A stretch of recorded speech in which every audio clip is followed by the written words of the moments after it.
dúpẹ́ pé ẹ láǹfààní àti rí wa bẹ́ẹ̀ náà ṣe wá rí wa yẹn ẹ bá wa sọ fún ẹlòmíì náà tí kò dá iléeṣẹ́ yìí mọ̀. Iléeṣẹ́ wo là ń sọ̀rọ̀ ẹ̀? Iléeṣẹ́ tá ń pè ní Koikimedia tí ó jẹ́ ìkan náà àwọn gbòógì mídíà tó ń polongo pẹ̀lú àwọn staff ẹ̀ torí mi nìkan ò lè dá ṣe. Wọ́n ní ọ̀kan dá igbó ẹ bá ń parí òwe yẹn. Ṣùgbọ́n ẹ̀yin ṣe ń wọlé yẹn àǹfààní kan ni a fi jẹ lára tẹ̀yin ni pé ẹ sáré share program yẹn. Àìtí ìbẹ̀rẹ̀ program torí àìtí ka anthem, so there are still some few things tá a máa ń sáré ṣe. A ti sọ fún wa pé we are not using the software torí kò pé wa at the moment. We're using the phones and it takes some time to get all the platforms ready. A gbọ́dọ̀ title ẹ̀ so that ẹni tó fẹ́ gbọ́ program kọ́ lè láìdíà interface sọ̀rọ̀ lé lórí. Ìyẹn la ṣe ń title ẹ̀. Ẹ̀yin tẹ́ tí wọlé lórí TikTok mo kí yín.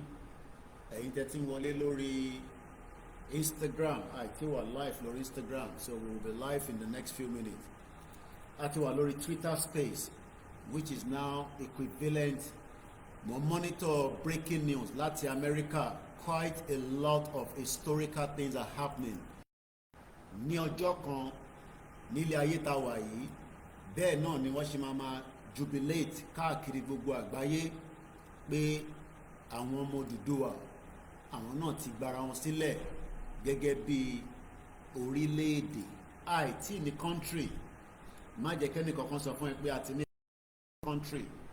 Mo kí àwọn staff wa lẹ́kìtì, mo kí gbogbo àwọn staff wa tí wọ́n ń múra sílẹ̀ láti máa lọ Ìbàràpá, mo kí àwọn staff wa ní Ondo, Ogun State, Lagos, mo kí àwọn staff wa tó wà ní diaspora, mo dẹ̀ kí wọn freelance.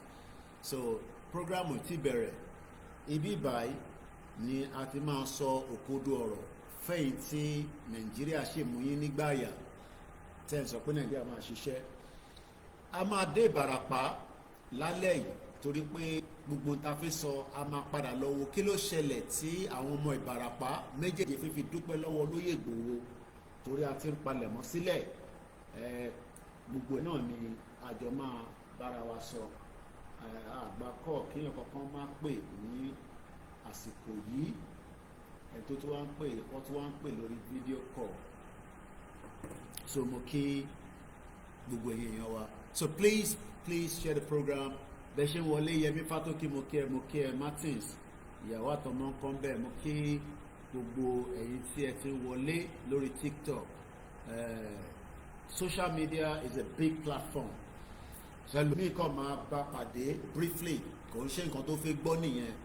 Bó tó bá jọmọ Odùduwà nìyẹn, ọmọ ìran ọmọ aládé, ọmọ kóòtù òjíire, interface sọ níbí báyìí kò ń ṣe tí o gbọ́dọ̀ yẹra fún torí ìwọlé wà okay but 16 million of our people wọ́n wà okay rárá, wọ́n wà okay at all. So àwọn staff wa bá ṣe ń wọlé àwọn máa ń sáré share link.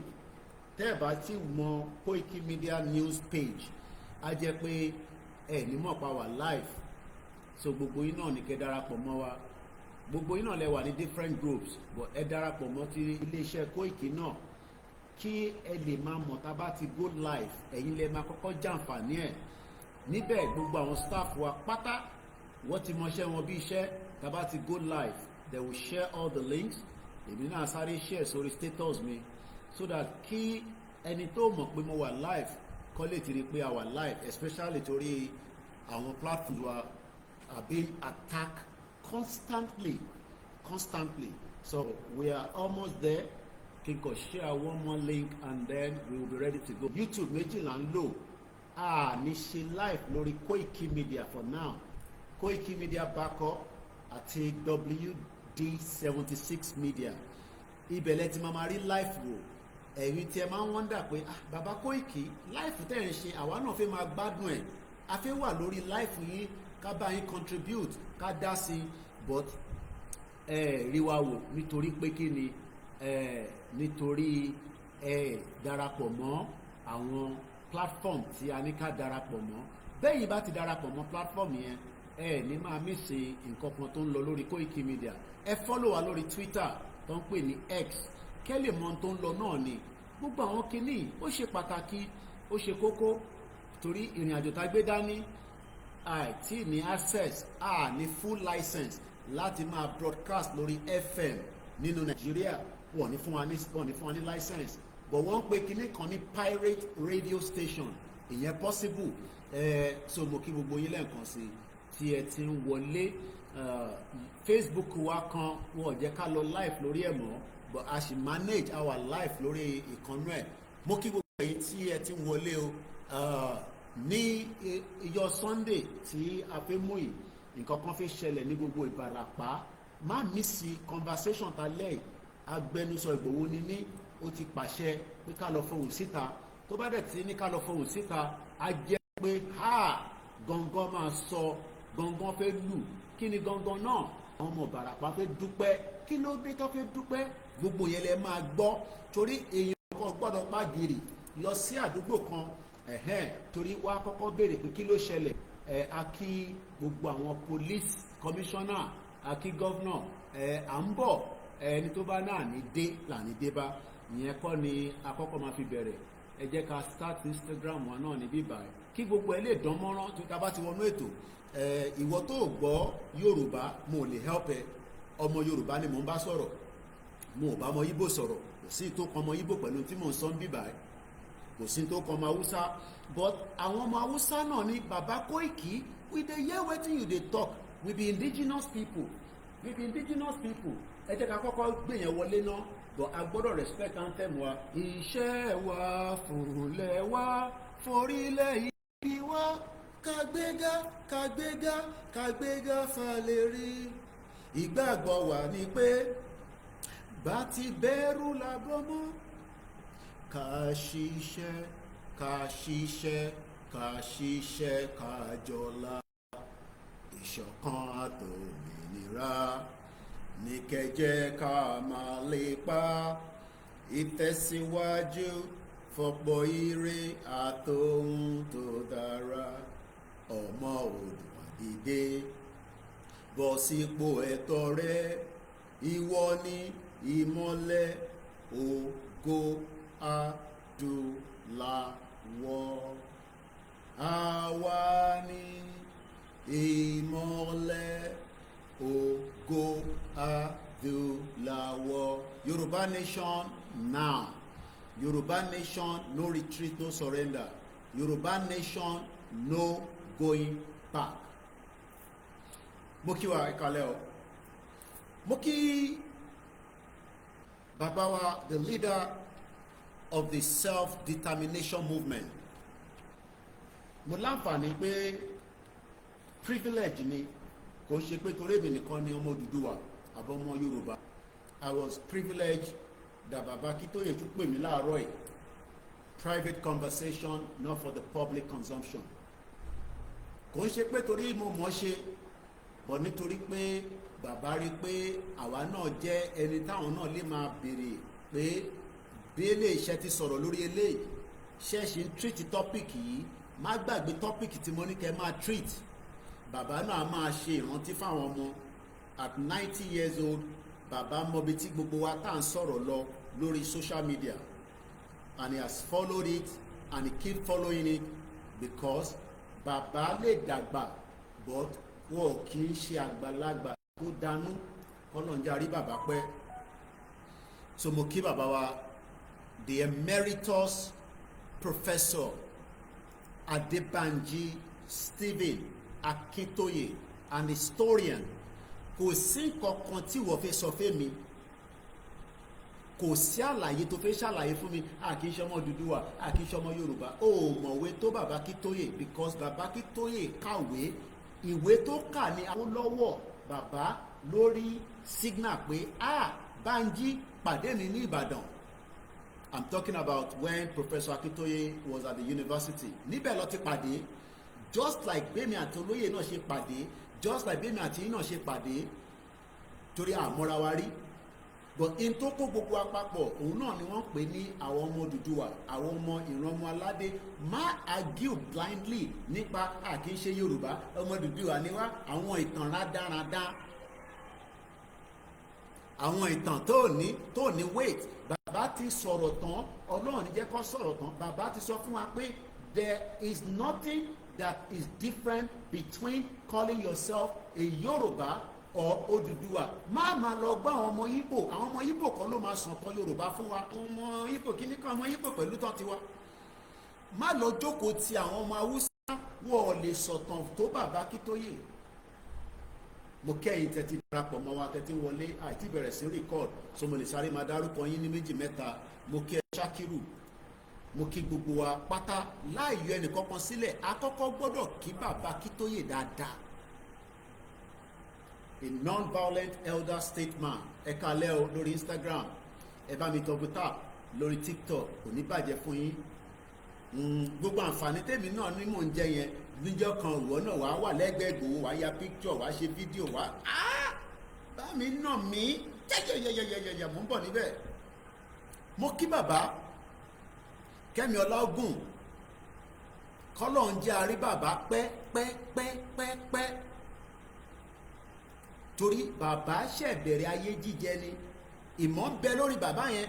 Bàbá yẹn bá mi sọ̀rọ̀ for nothing less than 15 minutes, kò repeat the same word, kò ṣe ọ̀rọ̀ sọ.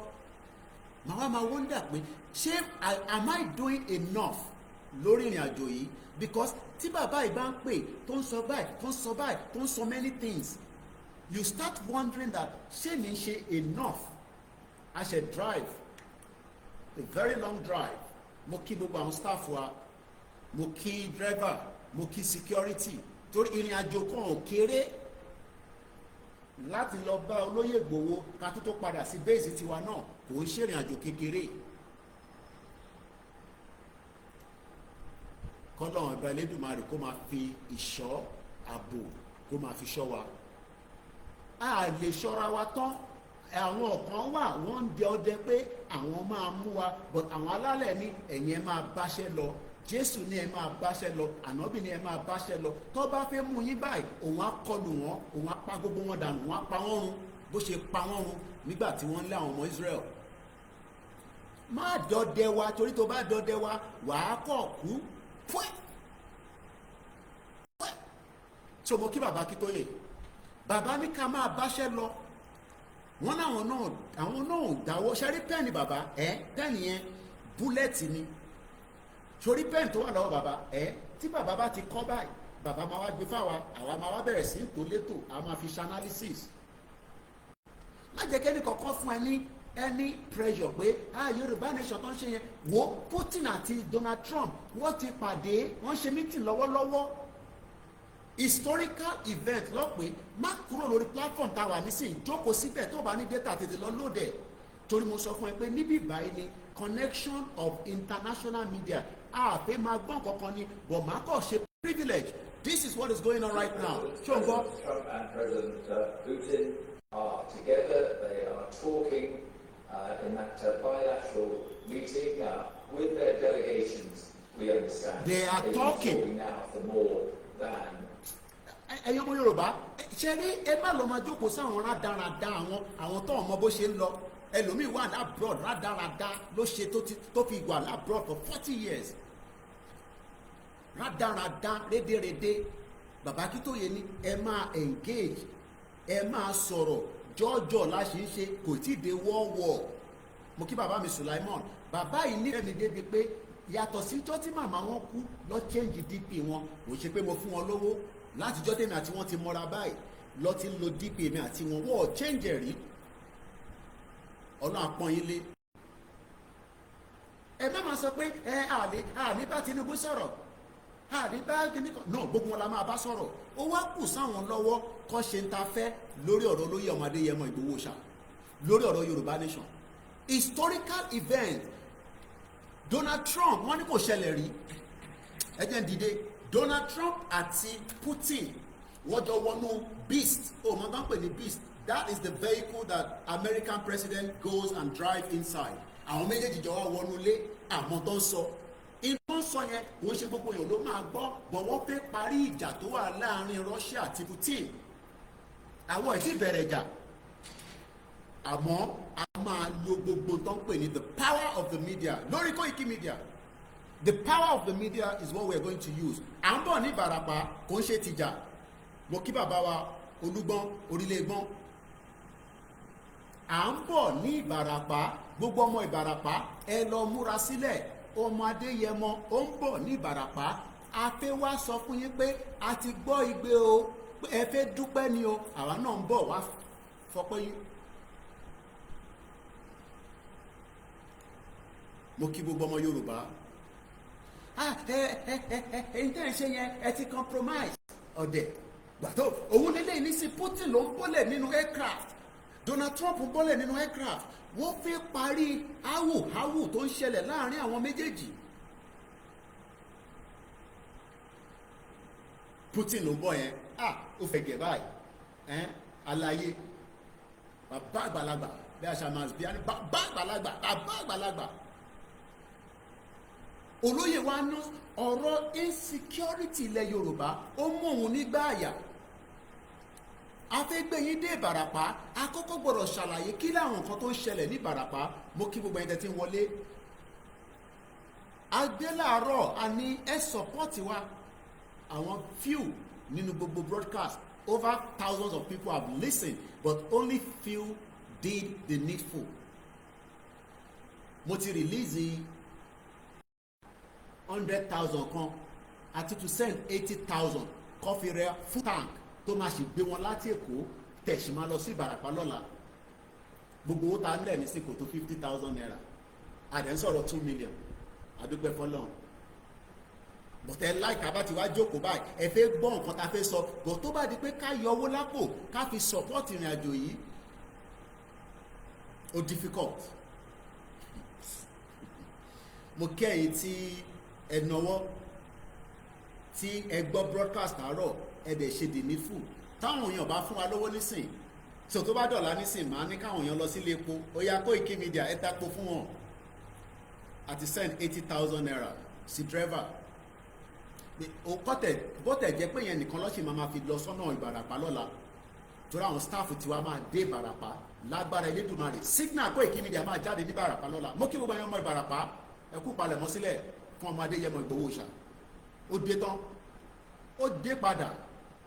Ilẹ̀ bá bẹ́ẹ̀ ni à ń béèrè fún ẹ̀tọ́ ẹ̀ adẹ̀gbọ́dọ̀ gbọ́ èsì látọ̀dọ̀ presidency. Kò kí ń ṣe ọ̀daràn, olóyè ò kí ń ṣe olè, kò kí ń ṣe ẹni tó wá ní àgbáyé. We spoke for many hours but kí lè má bàa ṣú torí ìrìn àjò táwa náà bá tún rìn padà àti láti gbéra. I was with him for many hours. Kódà tẹ bá rí irọ́ ni mò ń pa ẹ pé àrólé 1010 àrólé jàǹfààní ó pè mí n tó pè mí fún ọ̀tọ̀. Mo ní àrólé gbé sórí fídíò call oníṣẹ́ kò sí mo ní gbé sórí fídíò call làrólé rí èmi àti bàá mi tá à ń lo ọkà àrólé Odùduwà àrólé 1010. Mo kí gbogbo ẹ̀yin ọmọ Yorùbá bẹ́ẹ̀ ṣe ń wọlé à ń jọ́rìn Noah ẹlòmíì á ní òun support Yorùbá nation kò lè share líǹkì ìyẹn lẹ́yìn support Yorùbá nation. Who are you scared of? Ta lẹ́ ń bẹ̀rù? Ṣé n ta gbé dání nǹkan olè là ń ṣe ni? Ṣé ọ̀fẹ́sì ni ta gbé dání? Òun làwọn méjèèjì lẹ́rìn yẹn kọ̀ dùn mí pé gbàtẹ́ ẹ̀ fún wa lówó a lè show yín anything at least bá àtẹ̀ play video ẹ̀ máa rí background. Media lèmi èmi ti wọlé báyìí mo wà lórí Sky News torí àwọn olówó lọ́wọ́ wọ́n ń ṣe advert òun ni mò ń gbọ́ yẹn nísìn kápọ̀ tún jàǹfààní díẹ̀ ni àti náà fi lo audio kankan òun ni. Well, I understand. Ever since you took office again, it's tiptoed up to the line of more pressure on Russia, and they're always backed off. Mídíà máa ń sọ̀rọ̀ ni wàá máa jí ẹ̀mí tó ti sùn wàá jí dìde torí èmi ni máa jí yín èyí tẹ́lẹ̀ tẹ́ ṣe ń sùn yẹn máa jí yín mọ́lẹ́mi ni máa yọ ẹ̀mí mi ẹ̀mí yín yẹn máa yọ màá wá gbé tilẹ̀ Yorùbá tilẹ̀ Odùduwà máa gbé sínú ẹ̀ tó bá ń jí láàárọ̀ báyìí ilẹ̀ Odùduwà ni mo máa rántí. Èmi àtolóye sọ̀rọ̀ lọ́tún lọ́sì a sọ̀rọ̀ nípa travelling a sọ̀rọ̀ many things. None of them might not be for public consumption. Mo kí olóyè Adéyẹmọ ẹjẹ́ àṣìfìtò olóyè sílẹ̀. Mo kí gbogbo àwa ọmọ ìran ọmọ aládé àwọn ọmọ Odùduwà mo kí gbogbo àwọn ọba. ẹ má bá wọn bá sọ̀rọ̀ àti bu ọba rí olóyè ní ẹ lè bu ọba mọ́. That was many years back. Kí tó tẹ̀ wálé ní 2021 kò tẹ̀ ń ṣerú èmi nígbà bá ń ṣe program ara máa ń tàtàtàtàtà ara ti wálẹ̀ díẹ̀ ní sinmi àti realize ní sí pé okay a máa engage ṣùkúrú sì wà lórí wa wọ́n atọ́jú ẹ̀ pamọ́ ni. Mo kí àwa rúkẹ́ àwọn àtọmọ́ wù mí share program yìí by now ó yẹ káwọn èèyàn ti mọ̀ pa ti wọnú ilé àti nìkẹ́ mówó wá nísìnyí ẹ tẹ̀ kọ́kọ́ share. Mo kí gbogbo àwọn staff wa, mo kí àwọn stylist ọ̀tọ̀ lẹ́ni tó máa wọ Koiki kí ló máa wọ̀ mo kí fashion designer wa ẹ bá mi support ẹ béèrè lọ́wọ́ ẹ kí ló ń tà kí ló ń ṣe. Ó yín sì kéèyàn gé aṣọ síyàn lọ́rùn báyìí ṣé mo ń fáìn tó ṣẹ́yìn náà rí ṣẹ́rí ó tún lápò báyìí omi ta kùtìọ̀ wọ́n ránṣọ wedding aṣọ ẹbí wọ́n ránṣọ kékeré wọ́n rán tàgbàlagbà ó bá wà ní Japan wọ́n á sẹ́ndẹ̀ sí ẹ kódà tó bá rí ẹ lásán gan wọ́n lè mọ size ẹ àwọn gbóná gan. Ṣẹ́rí ẹ̀yin tẹ́ wà lórí Instagram ṣẹ́rí olóyè Ìgbòho dáadáa Ìgbòho ọmọdé yẹ mọ́ gbowó ṣá.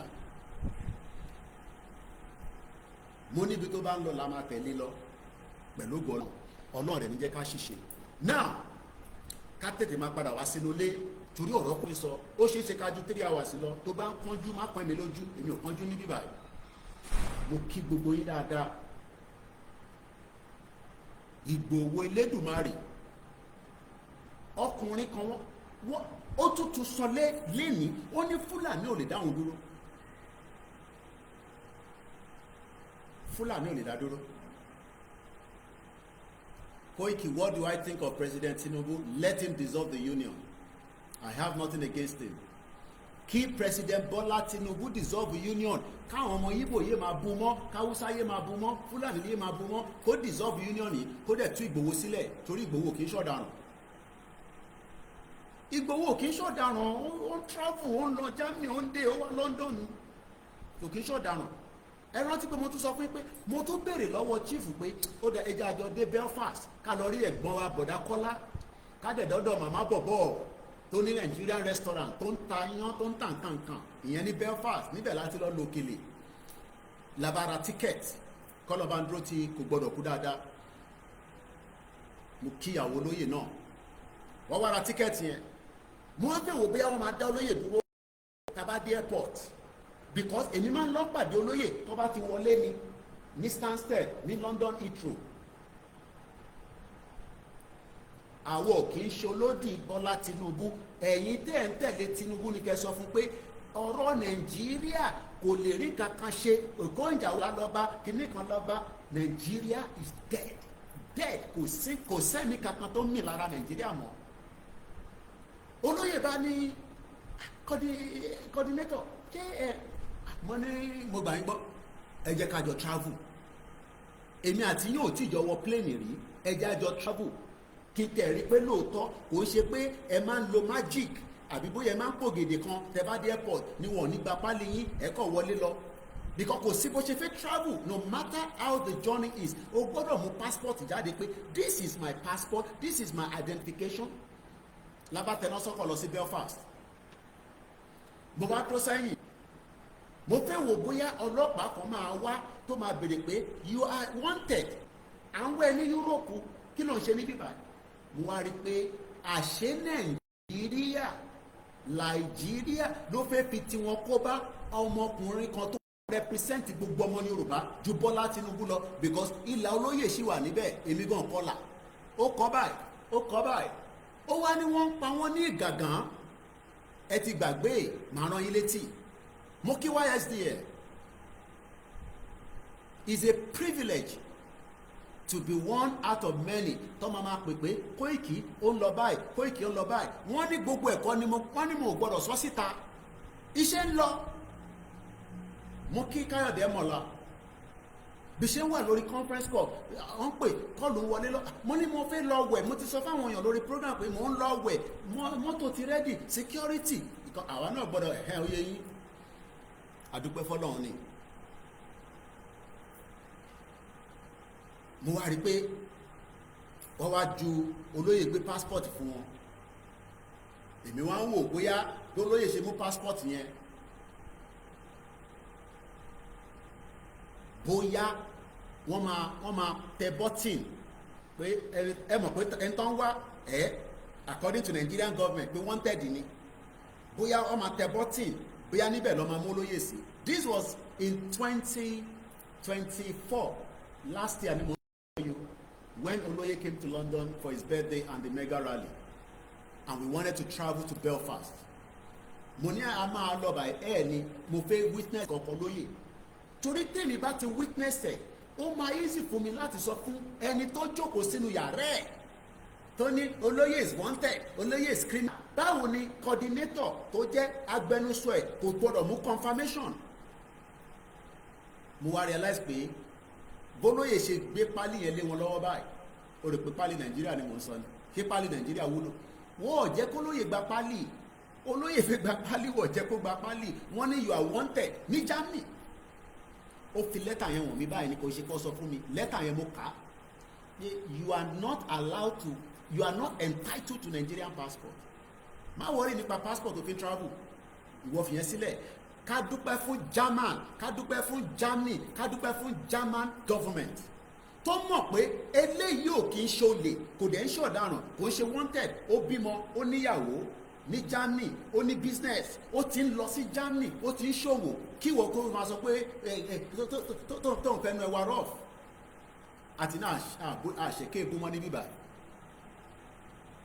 mo kí bàbá mi John Boko mo kí àwa Kadija ìyá dáadáa ìyá jagun ìyá dáadáa kọ́lọ̀ bá mi lọ́rọ̀ ẹ̀mí ìyá yìí sometimes mo máa ń wonder pé ṣé ìyá yìí ti pé 70 wọ́n wà ní Ìbàdàn láàárọ̀ yìí àtúnjọ máa pàdé lágbára àwọn tó nílẹ̀ Yorùbá ní Ìbàràpá máa mì títí torí àwọn ọmọ Ìbàràpá ní àwọn fó fi oore wọn fún Olóyè Ìgbòho ibẹ̀ kọ́ là ń bọ̀ mo sì ń sọ fún yín pé ìwọ tó ń sọ pé olóyè ọ̀daràn ni máa ṣẹ́nu sọ káwọn alálẹ̀ má bínú sí ẹ tí bá wò báyìí ìwọ nìkan kọ́ ni mò ń wò kámẹ́rà kan wà ní báyìí ẹ bá lọ sórí Facebook ẹ̀rí mà tó lóyè táǹtà ludo ta ló win màá sọ fún yín olóyè kan ló win o mo sọ fún bàá mi pé ṣé mi máa lọ sọ níta pẹ́yìn lẹ win wọ́n ní mo gbọ́dọ̀ sòtítọ́ o mo gbọ́dọ̀ sòtítọ́ mo ní bọ̀ èmi mo kọ́kọ́ win èmi ni mo kọ́kọ́ win the first game ẹ̀yin lẹ wá win ní méjì tó kù ta ló win nínú comment section ẹ bá ń kọ síbẹ̀ èmi ni mo win the first game but méjì tó kù tá wá play olóyè ló win ta ló win ìwọ náà bá mi kọ sínú comment section ṣé olóyè ló win ni àbí Koikimedia olóyè ni mo gbọ́dọ̀ sọ títọ́ tí bá dé orí social media o pé mo gbọ́dọ̀ ṣé ọmọ pé mo kì í parọ́ tí bá dé orí social media mo ní bọ̀bí ṣe máa present ẹ̀ nílé ìgbà tá a kọ́kọ́ bẹ̀rẹ̀ èmi ni mo kọ́kọ́ win nìyí àwa jẹ òkèlè ìyá wa kò lẹ́ ti ṣòjóró ẹ ṣe lè sọ pé olóyè ló win bàbá mi jáde ìsinmi náà ní olóyè ló win ẹ support Koikimedia mọ́ báyé ṣe rí nìyẹn lẹ́sẹ̀kẹsẹ̀ rẹ̀ ti ya yóò Ṣákírù Ìgbòho ló win ó dàjọ́ ẹ̀gbọ́n mi dáadáa ata ludo èmi mo kọ́kọ́ win the first game nígbà tẹ́mi win first game yẹn mo rí pé ara olóyè ara ẹ̀ ó fẹ́ lé ní ká bẹ̀rẹ̀ the second game bọ̀wọ́ ti gbóúnjẹ dé mo ná olóyè já lóúnjẹ náà because tá a bá lóúnjẹ màá tún wá ní strength màá wá náà yín dáadáa olóyè wá win méjì tó kù ta ló win àwọn èèyàn ti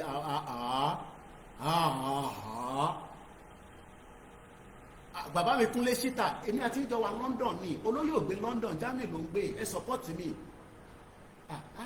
bàbá mi Francis èmi mo ṣé olóyè ló win 3-1 ni mẹ́ta ni géèmù yẹn ẹ jẹ́ n tún sọ bí ẹ̀gbọ́n mi dáadáa líbí bá lórí Facebook Adémọ́lá ní 2-1 olóyè bí ẹ̀gbọ́n mi ẹ jẹ́ n tún sọ jẹ́ máa kí n fast I kọ́kọ́ play the first game I play the first game mo da 6-6 mo da 6-3 6-2 mo nà olóyè mo nà ní the first game mo wá ní bàá mi ṣẹ́rí kóúnjẹ ti wà nílẹ̀ ẹ má kóúnjẹ ìtutù ẹ̀yin ẹ̀jẹ̀ tí yín kèmí náà jẹ tèmi ẹ rí pé tẹ bá lọ wo fídíò yẹn òkèlè kan wà tó gbèsè gbẹ yẹn èmi mo nìyẹn àwa jẹun tán olóyè wa ní ṣó ti yá mo ní kán tó bẹ̀rẹ̀ football ẹ̀wọ̀n kó lóyè like ball àwa padà olóyè wa win the other game wọ́n tó wá win the last game ta ló win olóyè ló win nìyẹn ṣé bí géèmù yẹn ṣe máa ń lọ náà nìyẹn, tá bá gba mẹ́ta téèyàn kan bá gba méjì téèyàn kan gba ẹyọ kan ó jẹ́ 3-1.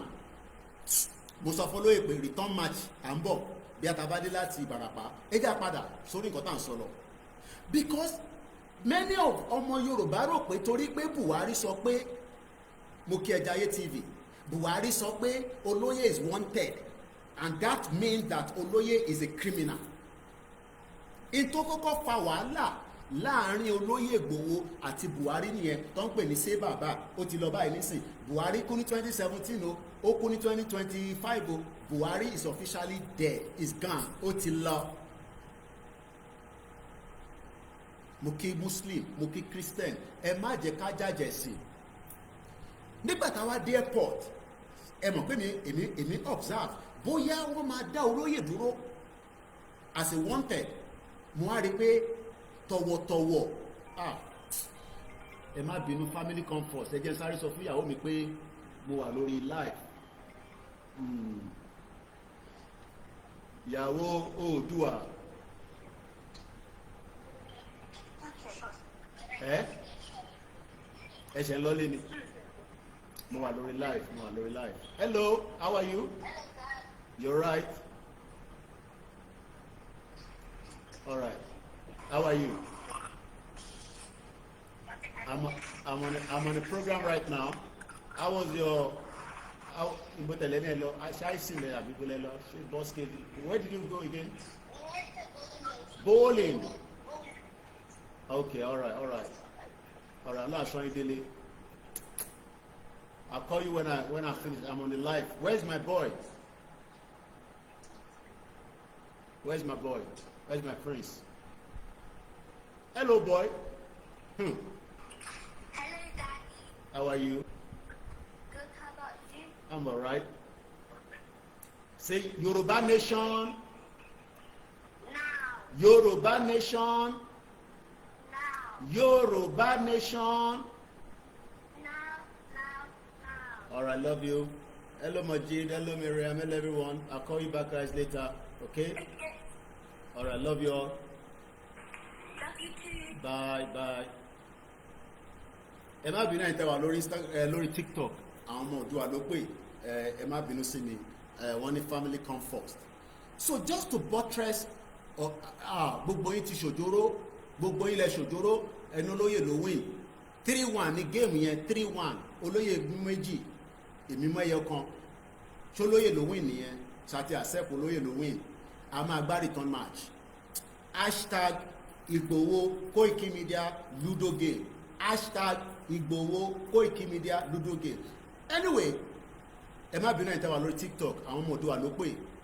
Ìyá wọn kó wọn jáde, so they are making their way home.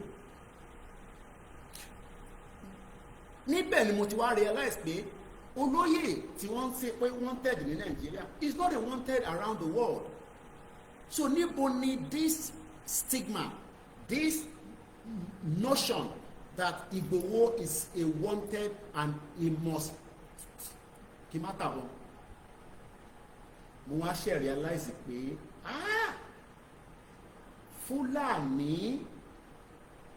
Fúlàní àwọn tó ń pè ní Fúlàní wọ́n ní mission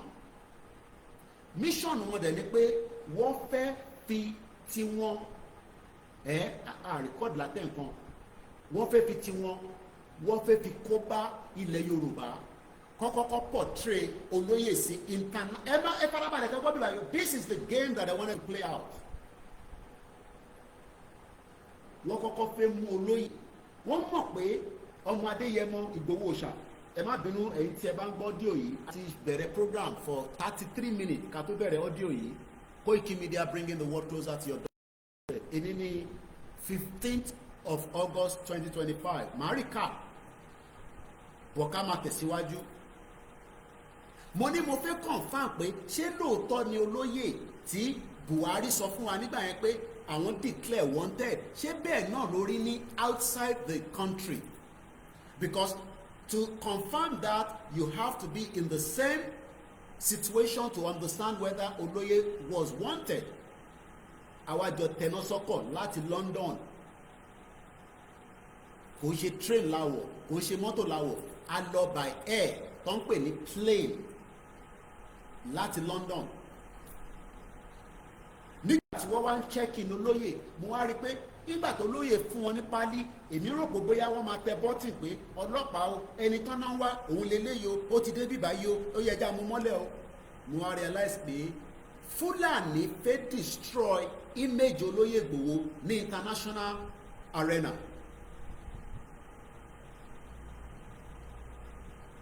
Ẹ gbọ́ mi ọmọ Yorùbá, àwa ọmọ Odùduwà, àwa ọmọ ìran ọmọ aládé, àwa the noble people. Mo realize pé in tí Fúlàní fẹ́ ṣe nígbà yẹn ni pé kó destroy gbogbo tó ń pè ní Chief Sunday Igboho, gbogbo wàhálà tó ti ń ṣe bọ̀ kó tó di pé ó bọ́ sínú insecurity àti ó bọ́ sí self determination tí méjèèjì ò dẹ̀ kì í ṣe offence. Wọ́n fẹ́ destroy gbogbo image yẹn in one go, pé táwọn bá destroy ẹ̀ níta, that means pé ẹlòmíì tó bá gbé gbèsè bẹ́ẹ̀ nílẹ̀ Yorùbá pé òun fẹ́ jàjà fún ìran ẹ̀, a máa rántí pé arákùnrin kan máa wà tó ń pè ní Ìgbòho. Bàbá tún ṣàlàyé àwọn nǹkan tó ṣẹlẹ̀ nígbà tó mú wọn mọ́lẹ̀ ní Benin Republic. Mo fẹ́ máa sọ àwọn nǹkan bẹ́ẹ̀ yẹn lórí social media. What he went through. Ẹ gbọ́dọ̀ ra ìwé mi lọ́jọ́ iwájú. Exclusive, but it's not for me to come out and be saying it out. Torí kò ń ṣe tó dùn mọ́ mi nínú. But ó ti wà nínú brain mi. Mo kọ sílẹ̀. Á wà lára àwọn extra tí máa kọ níjọ́ tí bá ń kọ̀wé mi. What he went through in Benin Republic during that period, because Fulani fẹ́ destroy Igboho pátápátá. They wanted to make sure that nobody in Yoruba land would dare face them again in the history of Yoruba people. In tó fẹ́ ṣe fún Igboho nìyẹn. Wàá dúpẹ́ pé they failed and they did not realize that mission. Wọ́n fẹ́ pa sí Benin Republic náà kò ṣe kékeré. But like I always say, we are grateful, adúpẹ́ exclusively to President Patrick Talon that decided to change the game lọ́wọ́ Fúlàní. I will leave it like that for now. Ìyàn kan wá sọ pé Ọbásanjọ́ ló wá gba Ìgbòho sílẹ̀. Ẹ má believe that nonsense. Gbogbo ẹnu mo fi sọ. Don't believe that nonsense. Bí Ọbásanjọ́ ló wá bàtà ló ń sọ̀rọ̀ ló wá fi Ìgbòho sílẹ̀.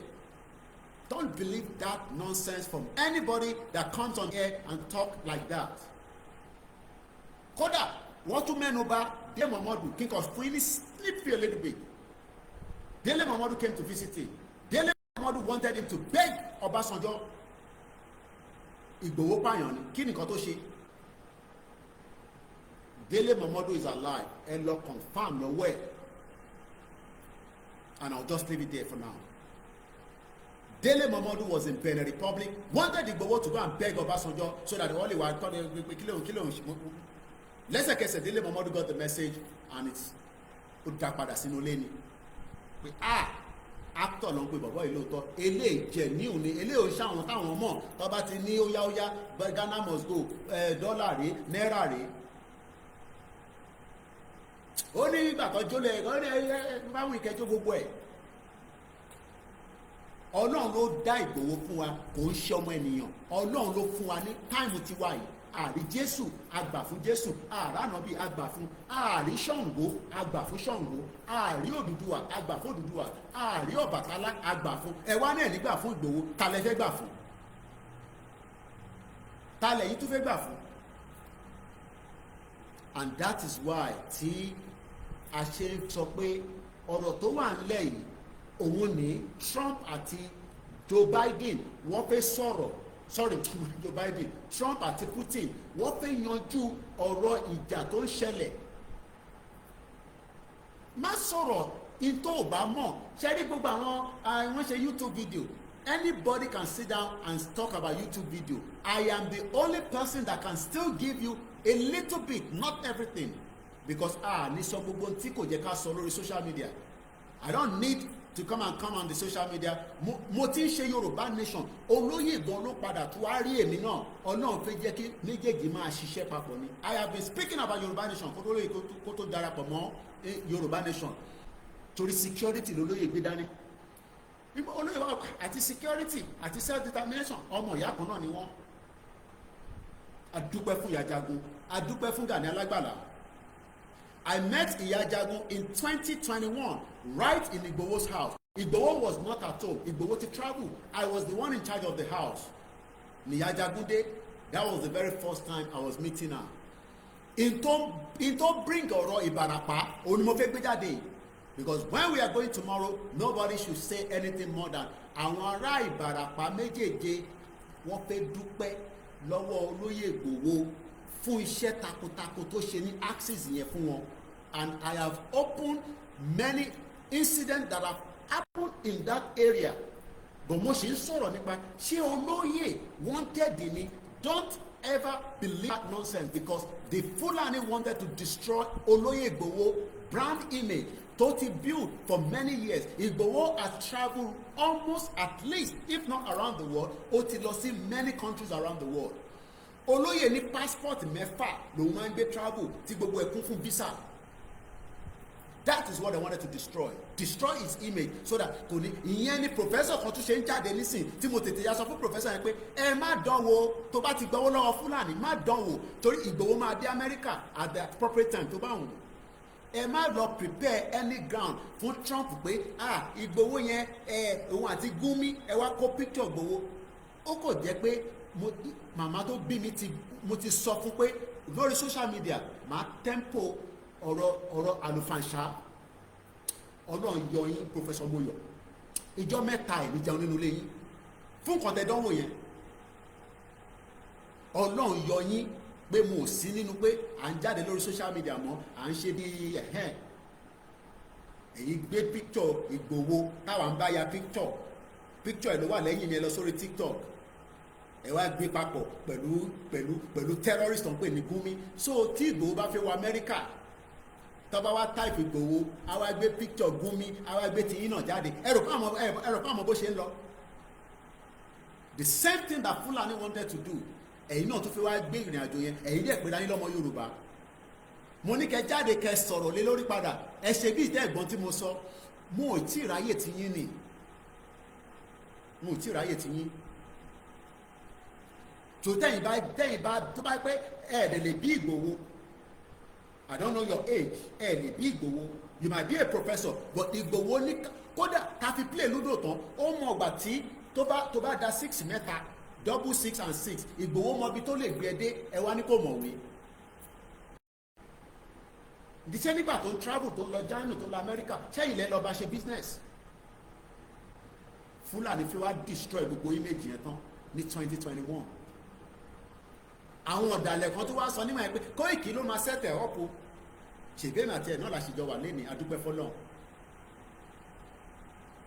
Koiki ló máa mọ̀ nípa ẹ̀ níbo ni Koiki wà adúpẹ́ fọlọ́n. Mo tún kí president ìtí Ìgbòho tún sọ sí mi létí lẹ́ni ìyẹn mo tẹ̀ tún gbọ́ yẹn rí mo tún dúpẹ́ lẹ́ẹ̀kan sí. I am grateful to President Patrick Talon for playing a vital role in the life of Chief Dr. Sunday Igboho in this country.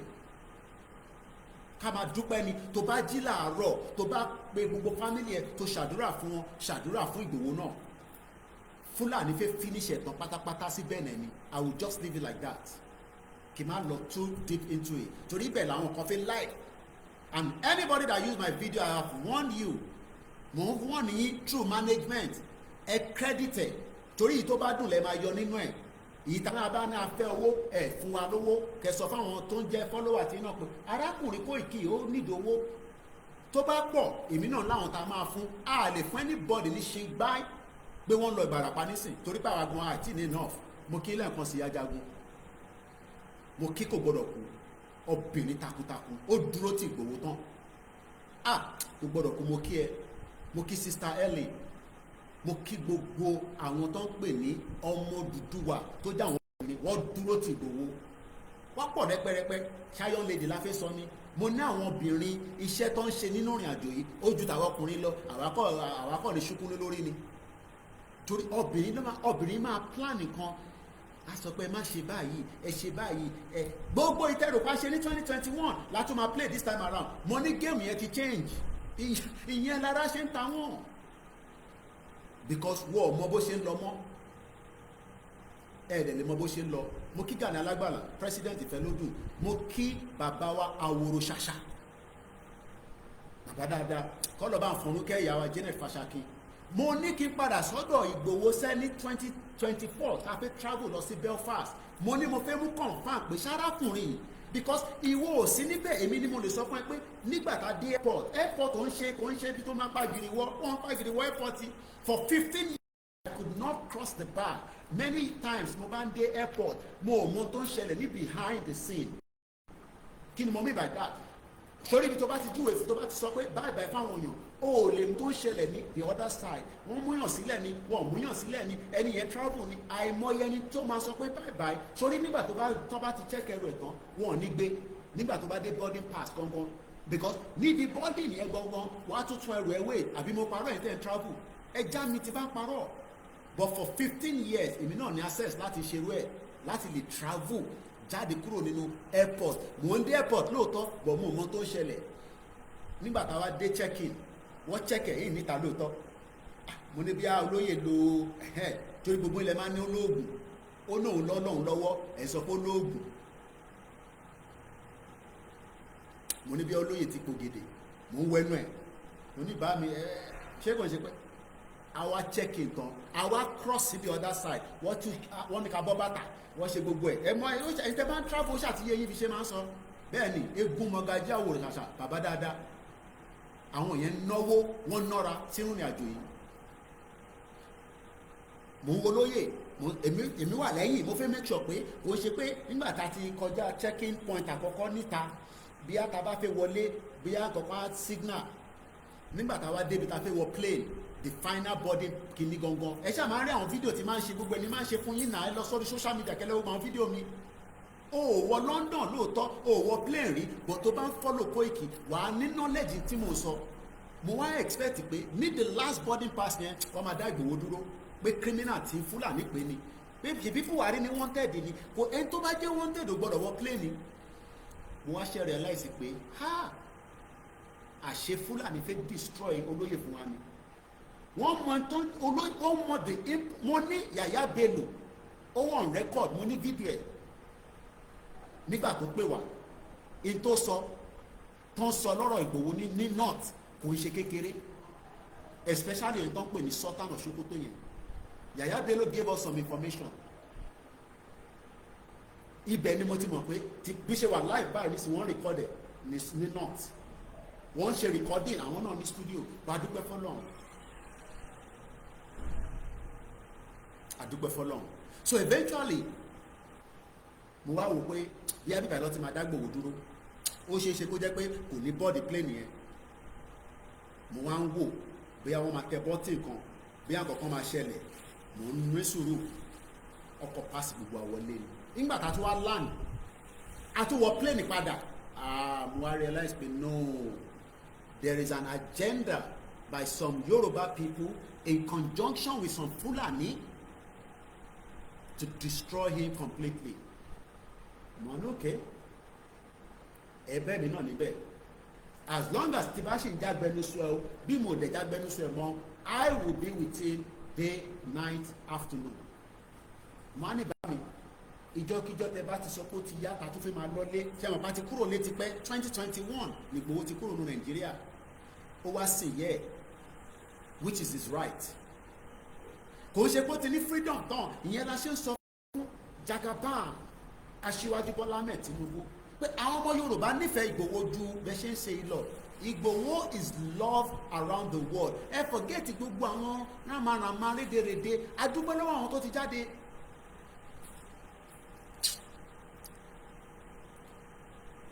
There was a meeting that Igboho held in the last couple of days. Tí a jáde lánàá, ta fún yín ní update. Àwọn tó ń condemn ẹ̀, wọ́n ti wá realize pé lóòótọ́ wọ́n fẹ́ jẹ́ kí ẹnu wa kò délẹ̀, so that tó bá attack Ìgbòho, mùsùlùmí máa attack ẹ̀, kìrìsìtẹ́nì máa attack ẹ̀, kódà àwọn oníṣẹ̀ṣe gan tún ní Ìgbòho ti pọ̀ jù, kí ló dé wọ nìkan ni, ṣé wọ nìkan ló lóògùn, àwa náà lóògùn.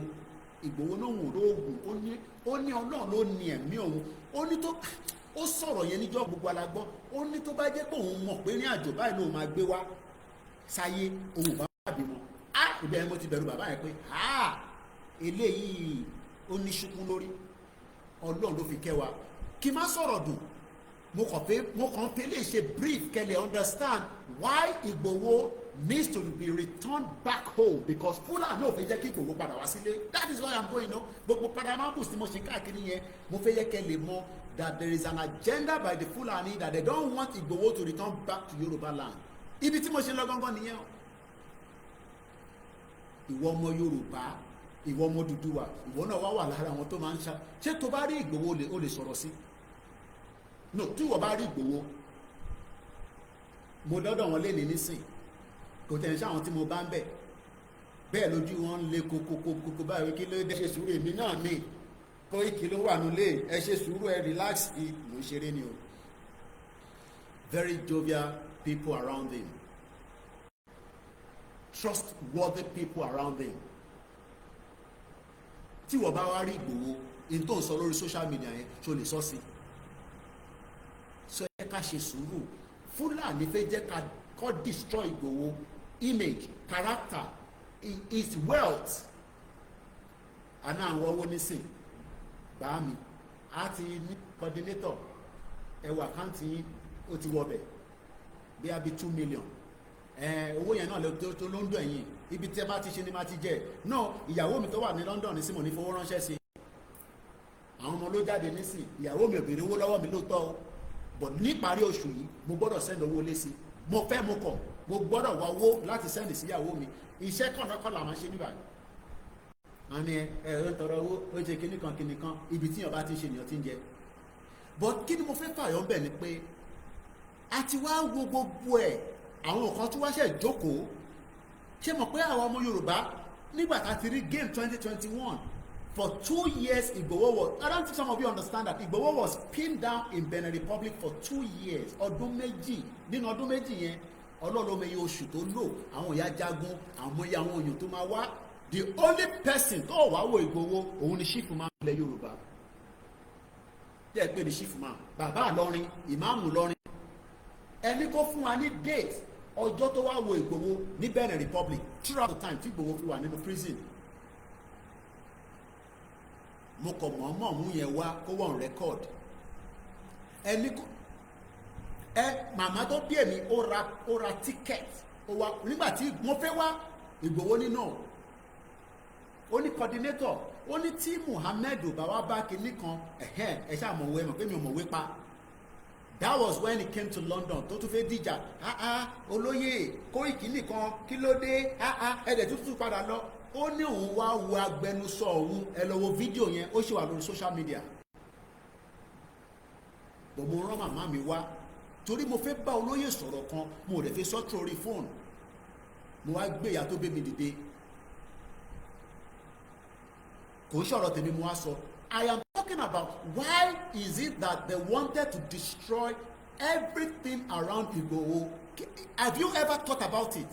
Ọ̀rọ̀ tí mo ń sọ ìṣe mọ̀ pé mo really sọ̀rọ̀ níbi báyìí I always talk about Igboho but have we ever thought about kí ni agenda pé wọ́n fẹ́ jẹ́ kí Igboho wá sílẹ̀ Yorùbá mọ́ kí ni reason it's not because of Tinubu ẹ gbọ́ mi dáadáa kò ń ṣe torí Tinubu knows the love that many millions of people have for Igboho and he knows what that implication can be and that is why a ṣe sọ fún gbogbo ọmọ Yorùbá pátá tó bá lè mẹ́kẹ̀dé Ìbàràpá níjọ́ Sunday ẹ máa bọ̀ níbẹ̀ ẹ pàdé ní àti Igboho lágbára àwọn tó láyé tó lọ́run gbogbo wa máa wà níbẹ̀ torí àwọn ọmọ Ìbàràpá wọ́n fẹ́ fi oore hàn wọ́n fẹ́ fi oore pé Fúlàní ò dúpẹ́ ní gbogbo axis yẹn mọ́ ẹ lọ confirm it Fulani ò dúpẹ́ ní gbogbo area mọ́ but before that this is the job of Fulani and the atrocity that they've done for many years. Ṣé fáànì yẹn ṣé kò pọ̀ nínú broadcast ẹ ra air condition fún mi àti ní kẹra fún wa ló ká ra air condition but tí fáànì yẹn ò bá pọ̀ mo tán oru yẹn pọ̀ díẹ̀ lálẹ́. Let's come now to the broadcast of why Ìbàràpá níbo ni Ìbàràpá gangan wà èmi náà mọ̀ bẹ̀ tẹ́lẹ̀ ok wọ́n ní kò show lórí broadcast ẹ ṣé gan ni ẹ má bínú pé mo dárúkọ mo record tó bá ti pé 1 hour I drop ẹ̀ àwa kí gbogbo yín dáadáa mo á play audio táwọn Haúsá mo ti wà ní group àwọn Haúsá báyìí WhatsApp group wọn intan sọ mo gbọ́ but ó ní audio kan tí mo ṣáà ń gbọ́ indigenous apalaba wí Haúsá làwọn máa ń pera wọn ẹ̀yin tẹ́ bá wá gbọ́ Haúsá ẹ̀ wá bá ṣe translation ẹ̀ sẹ́ndẹ̀ sí mi mo kí gbogbo yín pátápátá let's start taking it one at a step àbí one at a time rather mo type in Ìbàràpá sórí Google mo ní Google kò ń ṣe tó lè fi parọ́ tó bá type ẹ̀ tó bá gbé wá ó wà bẹ́ẹ̀ nìyẹn tó o bá gbé wá kò sí bẹ́ẹ̀ má máa jẹ́ káwọn kan sọ fún ẹ pé a ti gba country ẹ lọ sórí Google sórí gbogbo ọ̀rọ̀ yẹn ọ̀rọ̀ ọ̀dọ̀tí ni. Ìbàràpá méje ni wọ́n pè wọ́n I hope I'm right ṣé méje ni tí bá wrong ẹ tètè correct mi lórí comment section mo mọ ọmọ mọ́tò Donald Trump yìí ó kọjá bẹ́ẹ̀ inú ẹ̀ náà ni Putin jókòó sí lágbára àwọn tó nílẹ̀ Yorùbá historically one day we will raise the flag of Yoruba land we will raise the flag of Oduduwa across every part of Yoruba land it would happen in my lifetime kò ní pẹ́ mọ́. Ìbàràpá èdè English la máa fi kà ẹ má bínú pé mo nílé ṣe Yorùbá ẹ̀. Ìbàràpá refers to both a specific Yoruba people group and the geographical region they inhabited in the southwestern part of Oyo State, Nigeria. Ṣé mọ̀ pé tó bá jẹ́ pé kò sí 1914 amalgamation they would have just ended there as Southwest Oyo State. But because we've got in Nigeria, every time they talk about Southwest, they will add Nigeria to the back. That is where we want to disconnect from. The land belongs to us. Ìbàràpá sì jẹ́ tiwa. Ogun State is ours. Ondo State ilẹ̀ Yorùbá ni. Lagos State ilẹ̀ Yorùbá ni. Ọ̀ṣun ilẹ̀ Yorùbá. Kwara ilẹ̀ Yorùbá. Kogi ilẹ̀ Yorùbá. Even Edo táwọn wá rẹ̀ fáwọn ṣe pẹ̀lú wa. But what am I trying to say there? Tabani we will exit Nigeria. A máa kúrò ní Nigeria. Ṣé lẹ́lòmíì máa ń rò pé bóyá ilẹ̀ tá à ń sọ yìí ẹ bá mi comment ẹ bá mi share ẹ interact wọ́n máa ń rò pé bóyá ìta ń sọ ilẹ̀ yẹn pé ṣé Koiki tá bá ti gba Yorùbá nation ìyẹn lẹ́nu mi ṣe máa ń béèrè pé ta ló máa jẹ president yìí wọ́n fẹ́ lè béèrè pé ṣé ilẹ̀ yẹn náà ilẹ̀ tí mo kọ́lé sí ilẹ̀ tí mo ti ń ṣe business tí mo ti ń tẹ̀pà tí mo ti ń ṣe bread tí mo ní radio station ṣé a máa move kúrò lórí ilẹ̀ yẹn no the only thing that will change across every part of the southwest is Nigeria will no longer be used. Nigeria will be disconnected completely.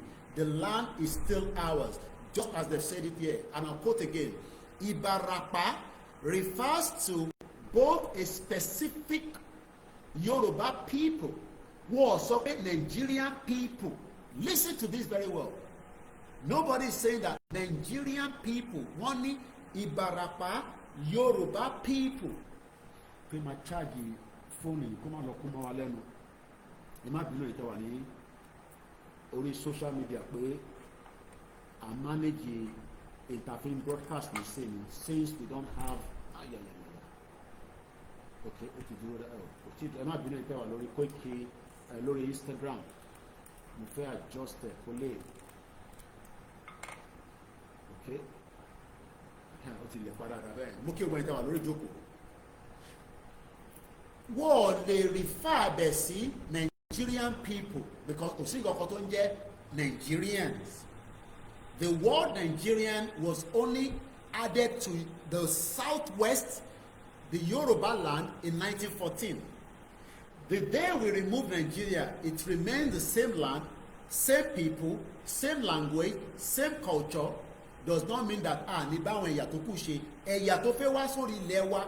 They want to travel down, they will do the same thing as they want to travel to South Africa. A Nigerian will need a visa. I am not talking about a British passport holder, American passport holder, a Nigerian. But when we become an independent country, a Yoruba government will work with South Africa, will work with Ghana, will work with all the countries as it was before in Nigeria, but without using the word Nigeria. Ntí wọ̀ fẹ́ nìyẹn o. Báwo nìyẹn ṣe gbọ́dọ̀ dìjà? Báwo nìyẹn ṣe gbọ́dọ̀ di tí ó di big deal? And we are not the only one that is demanding that we exit Nigeria. There are others, like the Awusana. The area, now, this is where Igboho came into the issue of Ibarapa. Mo kí Ajagun lẹ́ẹ̀kan sí. Àwọn tó mọ èmi ò mọ genesis of why Igboho decided to stand for his people. But later, tí mo bá Igboho dé Ibarapa, ta dé Gangan. Mo rí Baba Aborode, many of you might not have seen him. I was privileged to be there when I was looking at Igboho. I was looking at Baba Aborode. Ṣé mọ̀ pé ìlà kan náà lọ́jọ́ kan sójú?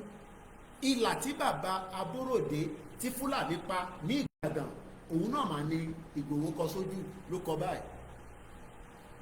Why then are we saying that the security of Yoruba land should not be given to somebody that is capable? Igboho is capable for that job.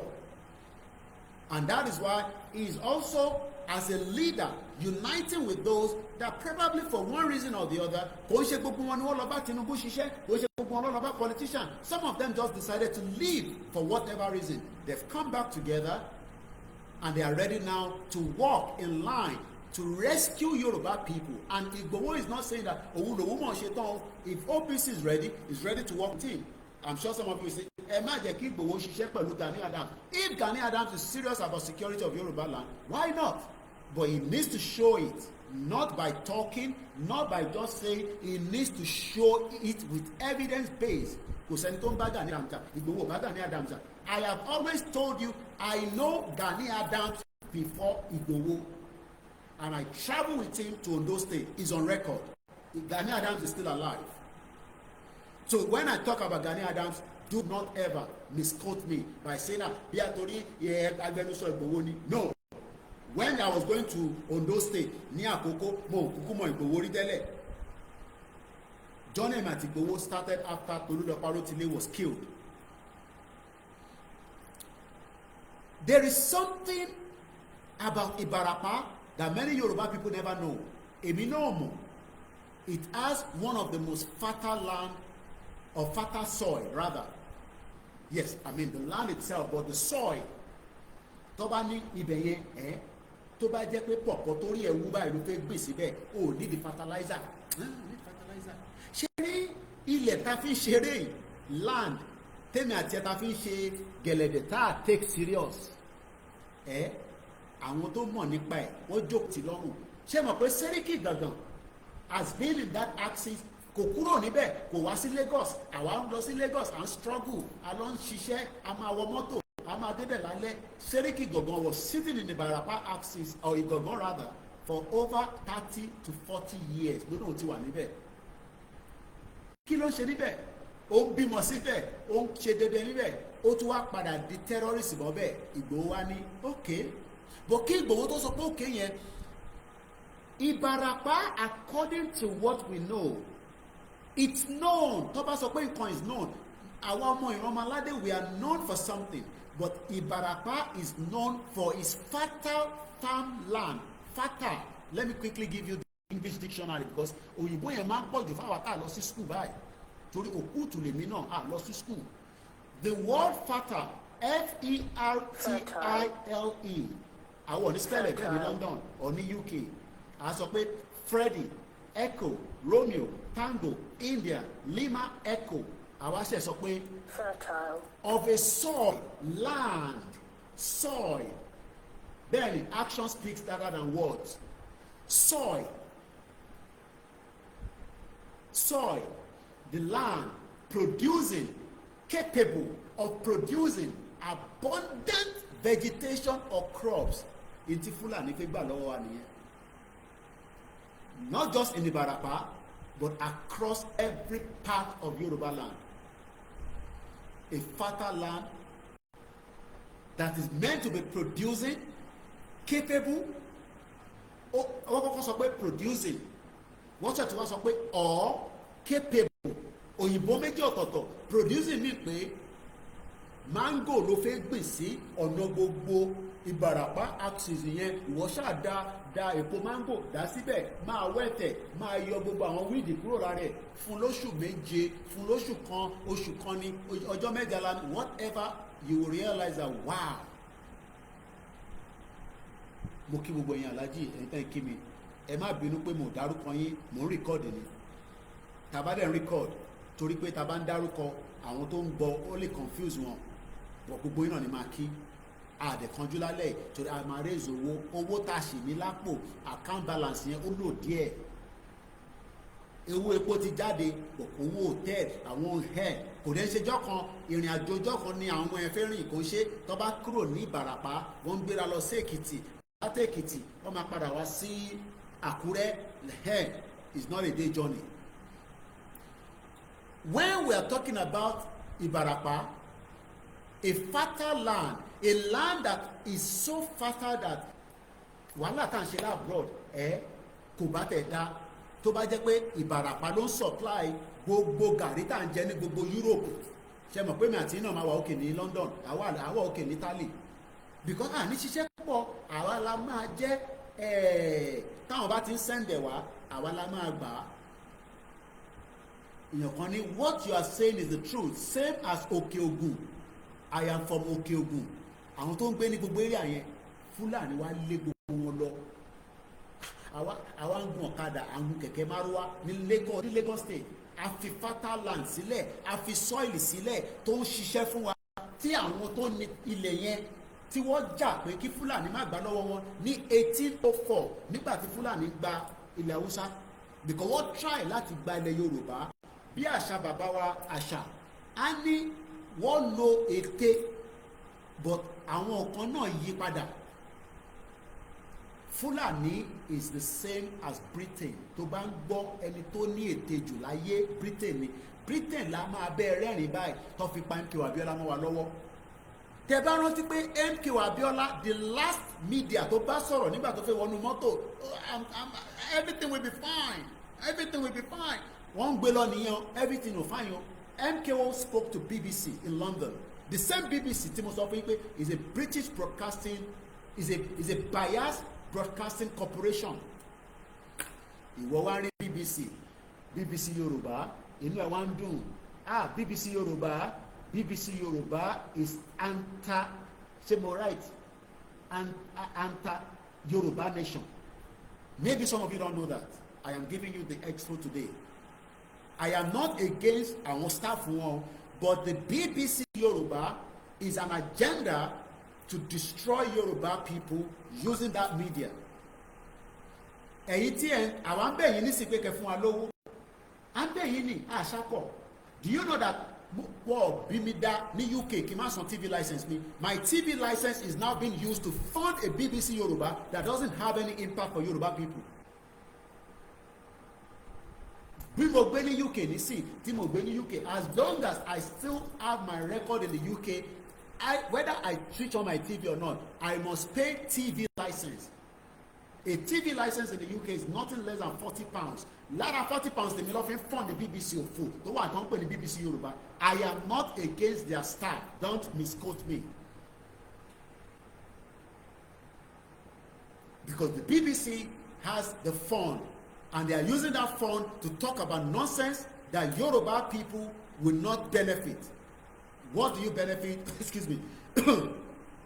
Kí lẹ benefit látara BBC Yorùbá? Mo kí màmá tó bí mi lọ́mọ. Mo fi tọ̀wọ̀tọ̀ mo fi kí yín mà. Ẹ bá wa fi account síta, màmá mi náà máa fi 100,000 naira sí lálẹ́ màmá dáadáa. Let's go back. Ẹ̀yin staff, iṣẹ́ tẹ máa ṣe, ẹ máa fi account síta, ẹ má jẹ́ kó pẹ́, ẹ máa jù síbẹ̀, especially the First Bank and the OPay, because naira la need. Àti disburse owó epo nìkan, àárọ̀ ọ̀la ní pavilion, àdẹ̀fẹ́ káwọn ọmọ yẹn dárìn, because a mọ̀ pé tọ́ bá ti wọnú Ìbàràpá activism security wọn bọ̀kọ́ tó débẹ̀ ńkọ́. Mo kí ẹ̀yin tí ẹ̀ wá ṣe gan ni. Let's move swiftly. Ìbàràpá again is known for its fertile farmland, is famous. Ẹ gbọ́ bí báyìí tó bá nìkan famous ṣe rántí pé nígbà tí Barrister kọ́lọ̀ fọ́run kẹ́ ìlú wo ni Barrister lọ tó ní ìbí báyìí dàbí ìgbà tí yàn wà lọ́rùn. Ta ló rántí state yẹn? Ẹ jọ̀ọ́ sáré bá mi kọ sínú comment section. Ó ní state tí tó lọ kọrin tán ní ha ẹ dẹ̀ sọ pé kò sí ọ̀run láyé, ọ̀run ni bíbá yìí o. State wo ni? Was it Florida? Tí Barrister lọ kọrin tipẹ́tipẹ́ kó tó kú. Because that state is famous, just like ẹni tó fẹ́ lọ wo Barbie ní Paris. Àwa la ní gbogbo kinní yẹn o. Ṣàngó gbogbo ẹ̀ pátá wọ́n ti convert ẹ̀. Orlando ẹ ṣe ẹ má tètè bá mi fi sínú comment section. Barrister lọ kọrin ní Orlando. Ó wá ní ẹ sọ pé kò sí ó ní kò sí ọ̀run láyé, ọ̀run ń bẹ láyé. Because èmi ò dé Orlando rí. Barrister fi kọrin gbogbo ara rántí orin yẹn. Ṣé Florida náà? Florida. So ibi tí Miami wà náà nìyẹn. Miami ó má tètè ṣe kí n tètè wá kí ẹ. Tètè ṣe kíákíá tá a bá ti kúrò kí ẹgbẹ́ ọkọ̀ akọrin kí tẹ̀wá jókòó sí Orlando kí ìṣọjú méje mẹ́. Wọ́n ní Ìbàràpá tẹ̀ rí yẹn tí Fúlàní fẹ́ lé Ìgbòho kúrò àtàwọn ọmọ Ìbàràpá àti gbogbo Òkè Ògùn, torí gbogbo ẹ̀ náà la máa pè ní Òkè Ògùn. Ṣé mo right? Ẹ jẹ́ bá fi sí the comment section, ẹ ràn mí lọ́wọ́. Because Ìbàràpá ni mo type gbogbo mọ̀ pé Òkè Ògùn ló ń pe gbogbo axis yẹn náà, Òkè Ògùn. Wọ́n ní it's not just known for its fertile land, it's famous as the food basket of Oyo State. Nígbà tí mo wá nílé, how can we talk about the food basket of Oyo State? Ebi kátẹ́ sọ pé ebi fẹ́ pa wá pa ní Ogun State, ebi fẹ́ pa wá pa, Ọlọ́run jẹ́ kí ebi pa wá, mo kàn fi ń ṣàpèjúwe ọ̀rọ̀ ni o, torí Yorùbá burú. Bẹ́ẹ̀ lọ́mọ ní Koiki ní ebi máa pa wá pa, wọ́n ti ń bá wa fi account number síta. Mo kí bàbá wa Ṣóbuyì, mo kí ìyàwó kan náà ní Belgium. Àwọn méjì bí àyàn mẹ́ta tó fún wa lówó nìyẹn látàárọ̀ tí àwọn èèyàn dẹ̀ ti wo program wa. Mo lọ wo view at least over bí 2000. Ẹ má ẹ̀ka ṣe bẹ́ẹ̀, mo bẹ̀ wá. Ìbàràpá is famous for the food basket of Oyo State. Kí ló dé táàrí ẹ̀ náà food store nínú Oyo State? Kó wá cheap gan rẹpẹtẹ, káwa diaspora wa come in. Ẹ rántí chief coach bàbá yẹn ni àti wọ́n ti sọ̀rọ̀ lẹ́yìn program. Bàbá tó náà wọ́n ní ẹ ti gbàgbé tán náà wọ́n ní níbo lọ́pọ̀ ibẹ̀ lógùn state láàárọ̀ yìí, mo dẹ̀ ti gbàgbé ṣá. Tán ní farm àwọn ti abandon ẹ̀ torí kò sí security. Níbẹ̀ ni diaspora máa ti come in. Kí ni iṣẹ́ diaspora? Diaspora will then be able to start the processing. Because why?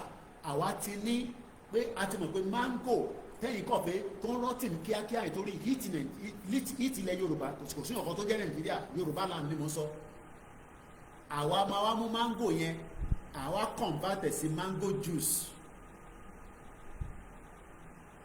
But unfortunately for many years, many months, àwọn ará Òkè Ògùn wọ́n ò lè lọ sí oko nítorí pé Fúlàní mọ̀ pé ilẹ̀ yẹn Utmandan Fodio ti sọ fún wọn pé ibẹ̀ yẹn ó wà lára ibi tá a máa gbà mọ́ àwọn ọmọ Odùduwà. Àwa wá ń ṣeré, à ń gé aṣọ, à ń ṣọdún, which is okay.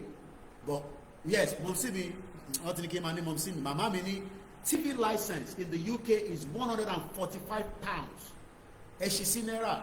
Ṣé ọmọ Yorùbá lè máa fẹ́ mi náà ní £145 lórí pé mo gbé Yorùbá nation dání? Tàbá dẹ̀ ti parí Yorùbá nation, kẹ máa wá sanwó yẹn sí gọ́ọ̀mẹ̀ntì ilẹ̀ Yorùbá, or kẹ fún wa ní quarter of it.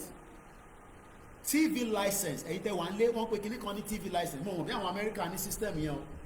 Ní UK you will pay owó TV inú tẹ̀ máa ń bí wà látà olórí ẹbí wa. Ó ní wọ́n owó TV kí òun ló máa sọ TV license. It is wọ́n ń gbìyànjú lọ sẹ́wọ̀n. Ẹ jẹ́ ká padà wá. How do we resolve a issue that is meant to fit Yoruba people? Bẹ́ẹ̀ni, wọ́n ní Ìbàràpá méjèèje, Ìgàngán, Èrúwà, Ayétẹ̀, ẹ̀jẹ̀ sáré kọ́. Àwọn bàbá ṣe rí pé àwọn tó ní làákàyè ibẹ̀ yẹn dáadáa. Wọ́n ní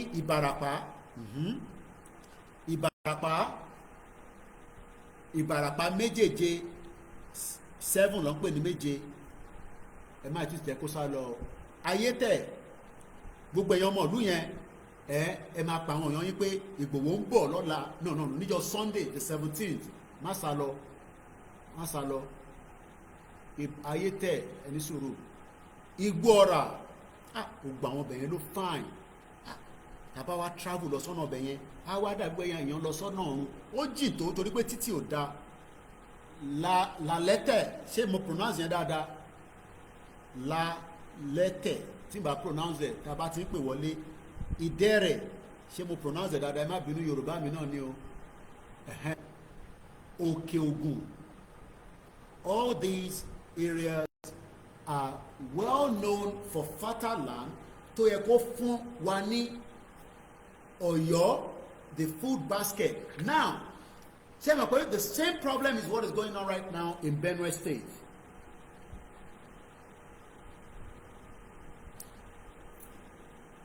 Lalate. Benue is also meant to be the food basket in that axis. Ṣé àwọn èèyàn ń gbé anything ní Benue State? Ṣé rí ẹ̀yin tí ẹ̀ sọ fún wa pé Jagaban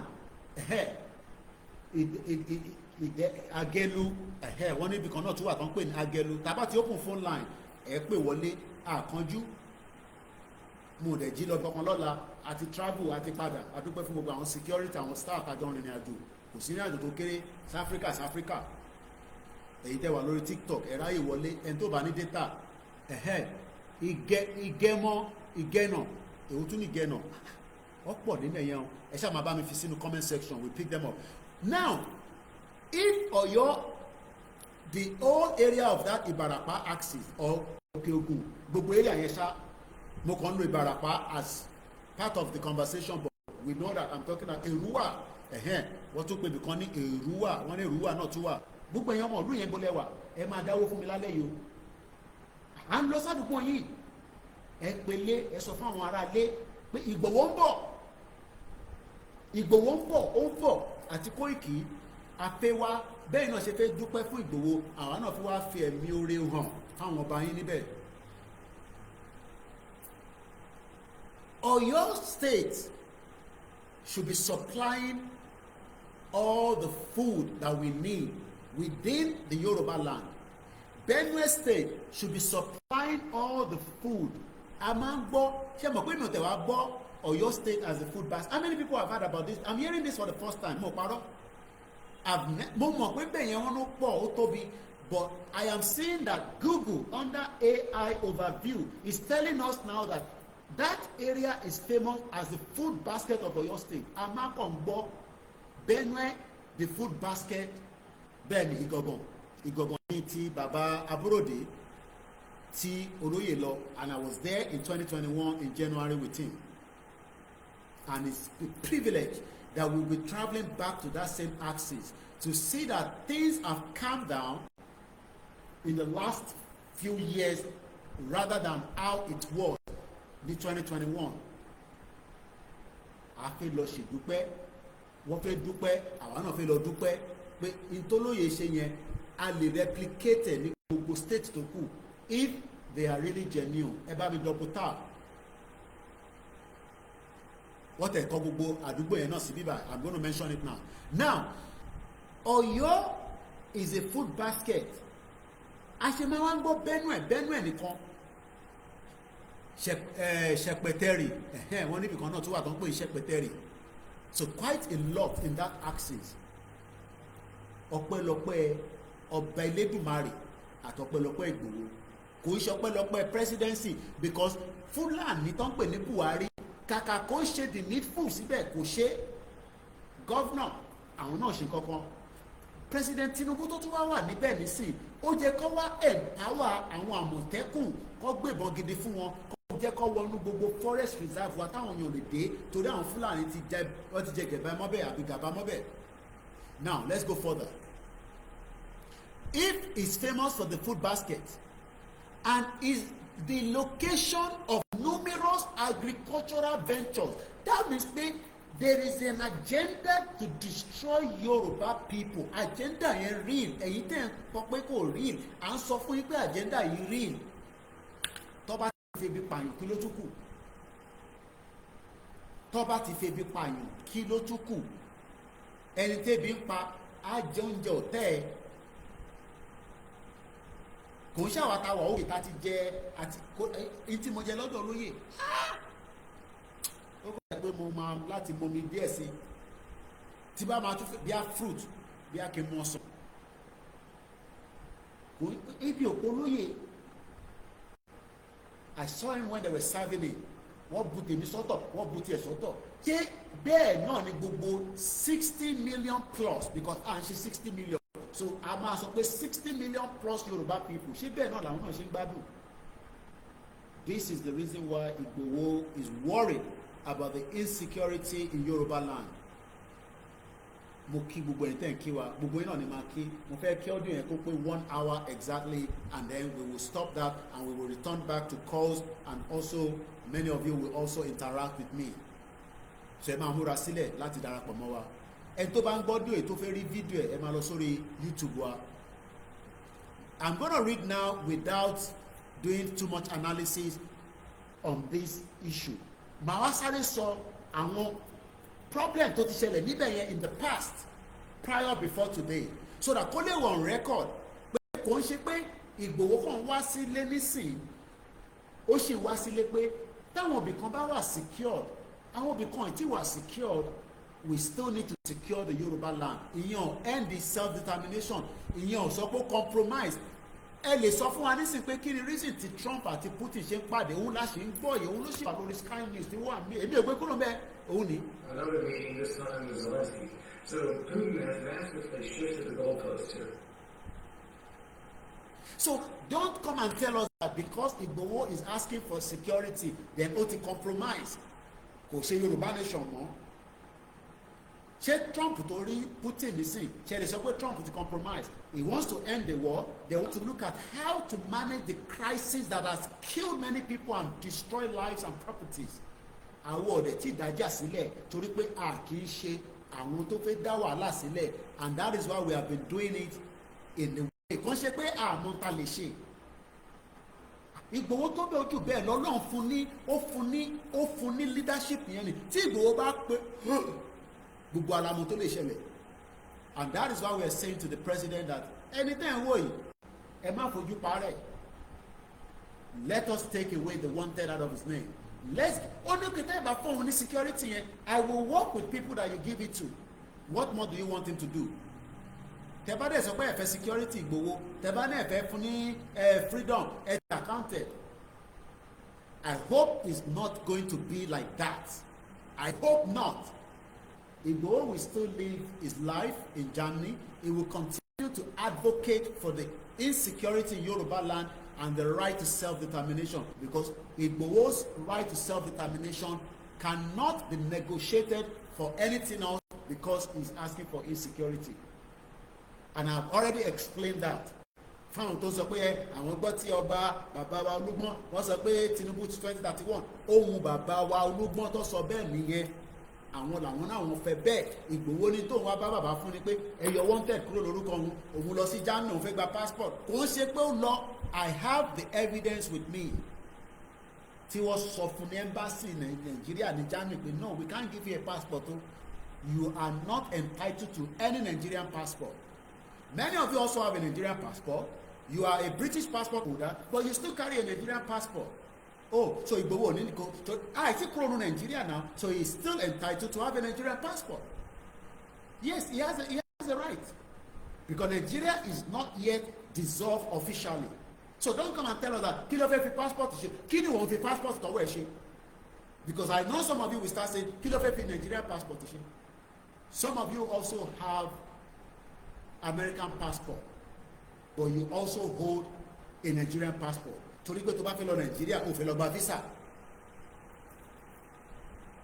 so ká wà very careful if you are thinking in that direction pé kí ló fẹ́ fi passport ṣe yes ó ní passport tó fi travel nísìn táwọn Germany fún I have seen it I don't have to go into all the details and we are grateful to the German government because wọ́n mọ̀ pé Ìgbòho kì í ṣọ̀daràn wọ́n mọ̀ pé látijọ́ tó ti ń gbé ní Germany pẹ̀lú àwọn ọmọ ẹ̀ wọ́n sọ pé criminal ni wọ́n ò dẹ̀ sọ pé olè ni he has business in Germany, he has children in Germany, but he's still entitled to a Nigerian passport. But the Nigerian passport cannot be given to him because his name is wanted.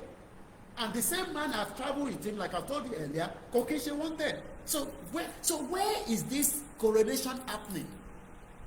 Why is the AGF, the Attorney General of the Federation, Malami was a Fulani man. We know what he wanted to do, to destroy and tarnish the image of Igboho. Lateef Fagbemi is the one that is there right now. Why are they not looking into the case of Igboho anymore?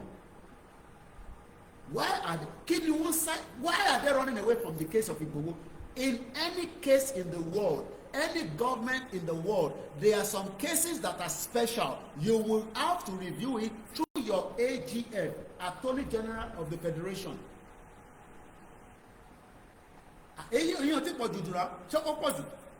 Malami is the one that put Igboho in this situation to lock his account, take him away. Fagbemi is not a Fulani man. He's a Yoruba man. Tinubu is a Yoruba man. Yes, he might not be happy with what Igboho is doing. There's nothing wrong in that. Tinubu was not happy with Abacha as well at some point. Tinubu also ran out of Nigeria. So don't come and tell us that the argument that we are doing right now is wrong because we are still asking for Yoruba nation. Nigeria is still a country. We will still engage Nigeria in diplomacy. And if diplomacy is not going to work, we go through the next version of the movement. But that is not something that we reveal on the social media. But for now, freedom from Igboho must be listened to by the presidency. And we are grateful to Oba Olugbon. So Oba Olugbon said, Tinubu to 2031. That is his own choice. Not Igboho's choice. Not Koikimedia's choice. Not Babakitoye's choice. But that does not mean that Tinubu cannot look into the issue of Igboho.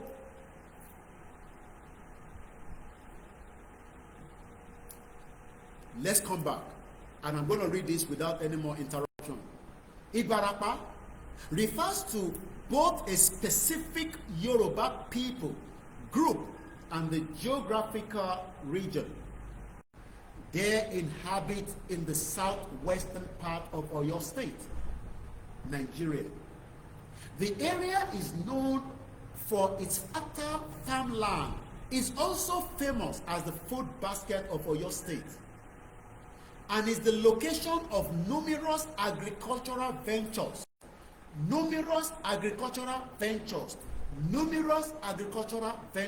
Ibarapa axis Oke Ogun, Ayete, Igbora, Lalate, Idera, Oke Ogun, Agelu, Erua, and all those areas.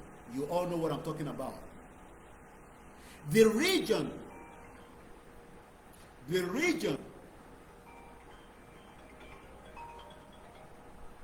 is comprised of the Ibarapa Meje, which includes the town of Igagan, where Aborode was killed by a Fulani man.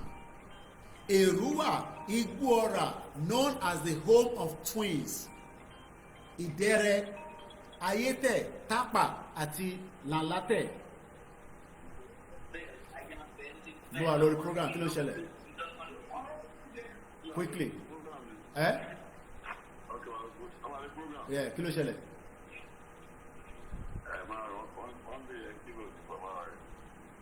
Tani. Okay, all right. Màá pẹ́ tó tẹ bá ṣì wà bẹ́ẹ̀ mo wà lórí live báyìí. Everybody ẹ̀ ń gbọ́n content sọ. Ẹ bá máa kí wọn. Mo wà lórí live. Kò gbé síbẹ̀ gbé flash video sí wọn kíkọ kí wọn kọ tẹ̀sí lẹ́nu wò. Ẹ má bínú family mi. So ẹ má bínú èèyàn wa call ló wọlé ló interrupt. Now, the key aspect of Ibarapa people, the Ibarapa are a distinct Yoruba people. Group with deep historical roots in the area. Geography. The region is located in the southwestern corner of Oyo State. Economy. Agriculture is the dominant economic activity, with crops like cassava, yam, melon, cocoa being grown. The area also hosts various agro-allied businesses culture. The name Ibarapa comes from a local cultivar of the melon plant, Egusi Ibara. The region has a rich cultural heritage, including traditional crafts like weaving and blacksmithing. Home of twins, ibi táwọn ìbejì pọ̀ sí. Igboho in the Ibarapa Central Local Government Area is famous as the home of twins with the high birth rate of twins. Wọ́n máa ń ṣọdún twins l'Amẹ́ríkà. Ìjọ wo làwa ṣe gbẹ̀yìn? Tọ́ba tẹ̀ ń ṣe ṣó lè dàbí. Administration. The area is divided into several local government areas of the LGA, including Ibarapa Central, Ibarapa North, Ibarapa East. Attractions. The area is home to attractions like Ideri Hills and the host institutions such as Oyo State College of Agriculture and Technology. I don't know if that is still fully functioning. You can see why àwọn tó wà níbẹ̀ yẹn wọ́n dúpẹ́. I'm just looking at Oyo State College and Agriculture quickly to see if we can bring anything out of that area. April 2026, Oyo College matriculated 2,268, secure 25 new accreditations. Oyo Agri College to begin degree program as soon as NUC visit, January 2025. Another one month ago, Oyo College workers began indefinite strike over delayed salary.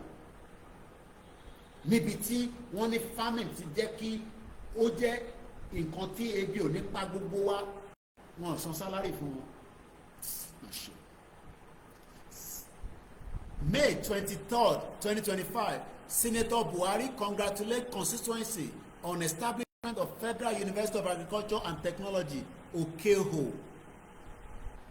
OYS tech staff embarked on indefinite strike over delayed salaries want Makinde to urgently intervene. Staff of the Oyo State College of Agriculture and Technology, Igboho, have begun an indefinite strike. I don't know whether they've resolved that issue.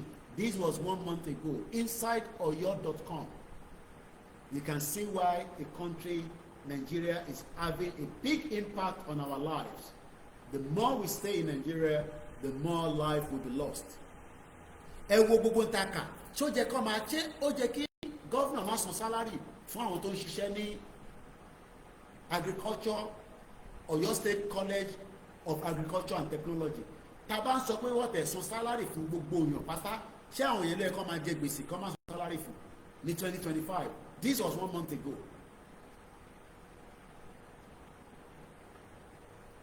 Makinde appoint a chairman governing council board members for Oyo Tertiary Institution. March 10, 2025.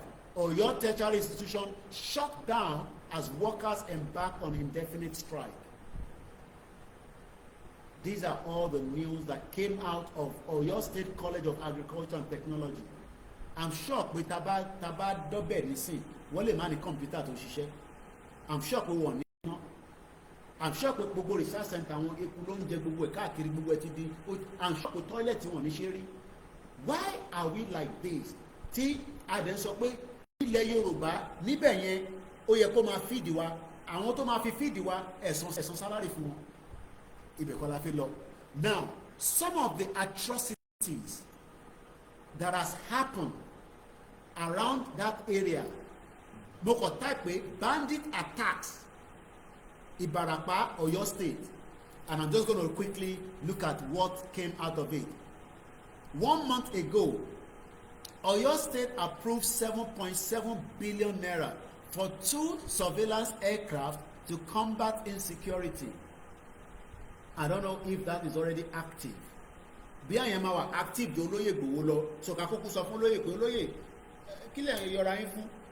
Wọ́n mà ti ra surveillance aircraft tá a máa wò látòkè kí ló ń ṣẹlẹ̀ sálẹ̀ Fúlàní gbólẹ́wà àríyìn òkè báyìí bó ṣe pàtó ló lọ parọ́ ti dé àbẹ́ni tó fẹ́ sọ pé àní ká wọnú gbó àwọn tó wọ̀n tó tán èwo la believe ní méjèèjì. I am not saying that Oyo State governor have not purchased this aircraft at 7.7 billion naira. is a good thing. I will not condemn it, but èwo ló máa wà active nínú méjèèjì? Ṣé ètò wà lókè méjèèjì náà ló lè ṣiṣẹ́?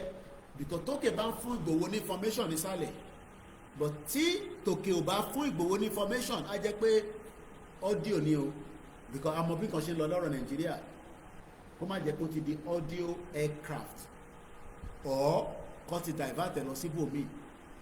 We know what politicians can do. Politician Yayi èmi ò bẹ̀rù wọn, ó ra transformer fáwọn kan ó tún ní kó lọ tú. I hope pé ilé ìtọ́ra yìí ó ṣe ṣiṣẹ́. Ṣé under freedom of information ti bá ní kọ́ fún wa ní níbo ló ti ń survey àbí wọ́n ṣì ń assemble? Because according to what we are hearing now, 1 month ago wọ́n ní wọ́n ti ra 7.7 billion. Ṣé ó ti wà active? Ṣé a lè bí gómìnà Ṣèyí Mákindé pé aircraft tẹ̀ra yẹn tó fi ń survey ṣé kò lè fún wa ní brief kí mídíà yín bá wa sọ̀rọ̀ lórí àwọn bó ló ti lọ check nínú Ọ̀yọ́ state, kí làwọn report tẹ rí? Ṣe ráwọn èèyàn tó máa ń rìn lálẹ́ pẹ̀lú kí ló máa ń pè kíní yẹn infrared, because doesn't matter any time in the night gbogbo ala máa ń rí helicopter máa lé mọ́tò l'Amẹ́ríkà, mọ́tò yẹn a máa sá lọ báyìí, a máa sá lọ báyìí ní ìwọ wèrè àti pin ẹ mọ́lẹ̀ tó bá lọ báyìí wọ́n máa mú iṣẹ́ helicopter nìyẹn. Ọ̀ gbogbo eléyìí náà audio ni. Let's leave that. Now kí ló ṣẹlẹ̀ ní June 6, 2021? Igboho boys gbóná. This was in 2021. As bandits reportedly killed 20 people in Oyo State, according to the Vanguard newspaper. No fewer than 20 people have reportedly died in Igboho, in Ibarapa, in the North Local Government area of Oyo State. Oloye wọ tí mo nígbà yẹn. Yes, June lè ṣẹlẹ̀, July ni Oloye lọ́wọ́ àtàkẹ́ mọ́lé. Òkú àdògán nísìn, Tinubu ọmọ kìí ṣèdí bẹ̀bẹ̀rẹ̀, ọmọ Yorùbá ni blood is thicker than water.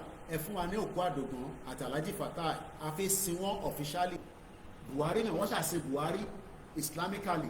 Ẹ jẹ́ káwọn tó lòkú náà ṣèkú wọn, ẹ gbókùlé wọn lọ́wọ́ kọ́ sí. Ẹ ṣé gan ni mo ti ráwọn àlá tó wọlé díẹ̀díẹ̀. Ẹ ṣé gan na dúpẹ́. Let's go to the next one. Daily Post, February, almost a year after that. Igboho, 8 months after, Oyo lawmakers beg Makinde to fulfill promises to victims. Ẹ wò láti Ọlọ́run wà tí kan ti ṣẹlẹ̀. Wọ́n wá ń bẹ Ṣèyí Mákindé ẹjọ́ àwọn tí nǹkan ṣẹlẹ̀ sí ní Igboho ẹ promise wọn audio ní gbogbo ẹ̀. Tí Nigerian government, Nigerian politician tó bá ní kẹ máa dárúkọ Z, because most of captain àwọn footballer tó lọ play àwọn obìnrin ó ní wọ́n ò tí fún àwọn ní $100,000 tí Tinubu náà máa fún àwọn, ó ti di audio. Bí wọ́n sì máa fún wọn wọ́n ní fún wọn I don't know, èmi kọ́ mo sọ, Rashida ló sọ. I hope she has not put herself in trouble. Bí àwọn kan ti ń béèrè owó yẹn lọ́wọ́ ẹ̀, ọmọ Rashida fáwọn náà ní kankan ẹnu gbẹ, ṣèbí bẹ́ẹ̀ náà ṣe máa bẹ̀rẹ̀ náà ní ẹ̀pẹ́ ẹnu gbẹ.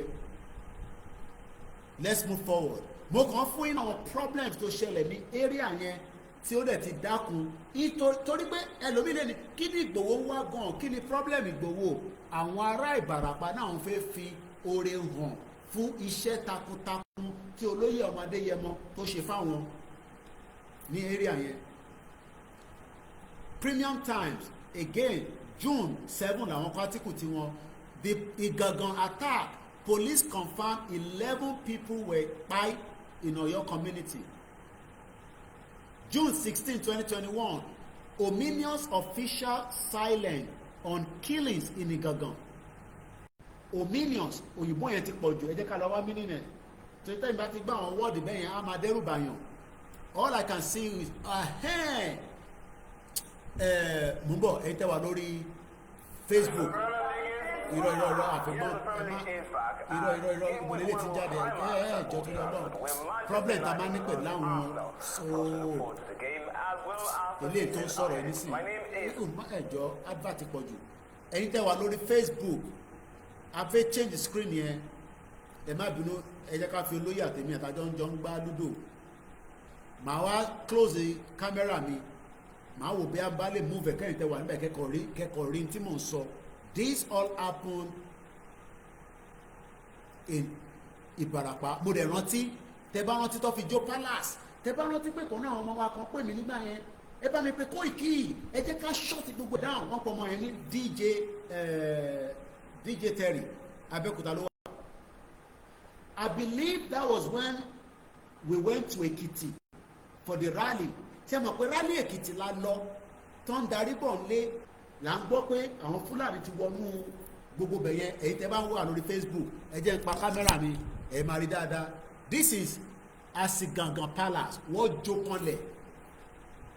Àwa kọ̀ wò nígbà yẹn pé kò ń ṣe pé àwa ọmọ Yorùbá náà mọ̀ ta lè ṣe. Ọmọ yẹn sunkún, àwọn lọ́kọ́kọ́ dé bẹ́ẹ̀. Ó fi voice note yẹn went viral. Ẹ bá mi pé Koiki, ẹ jẹ́ short gbogbo kìíní down. But tá a bá lọ ṣe bó ṣe jẹ́ kí ara ta wá nígbà yẹn, wá sọ pé Ìgbòho terrorist, wọ́n lè sọ pé mi náà terrorist kọ́ máa wá mi káàkiri. Bàbá Akíntóyè terrorist, gbogbo àwọn tá à ń ṣe Yorùbá nation terrorist. Atrocity, ẹ má bínú torí pé a lot of things are connected to my laptop. I would have loved to bring the laptop for you to see. But this is the meaning of ominious. Ẹ jẹ́ ká lọ wo meaning ẹ̀ ní kíákíá. What is the meaning of that word ominious? Ominous. Ominous. Ominous. Giving the worrying impression that something bad is going to happen. Òyìnbó kí ló dé táwọn èèyàn tó máa ń lo àwọn òyìnbó ńláńlá ẹ bá wa àwa táwa lọ sí school. Giving the worrying impression that something bad is going to happen, threatening, insuspicious. There were ominous Fulani moving all over Yoruba land, but Yoruba people say Koiki shut up. Wà á lẹ̀ ti pọ̀ jù, ṣé wọ́n nìkan ni? Ṣé torí tó fẹ́ jẹ nínú ẹ̀? Ariwo ti pọ̀ jù. Ìdí tẹ̀ sọ nìyẹn. Wàhálà Ìgbòho ti pọ̀ jù, kí ló dé? Ẹ dákẹ́ lẹ́nu Ìgbòho náà. Kí ló ń kí kẹ̀ ẹ́? Àwọn kan tẹ̀ pé ní overrated. La ilaha illallah Muhammadu Rasulullah sallallahu alaihi wasallam. Ẹ ń pe Ìgbòho ní overrated.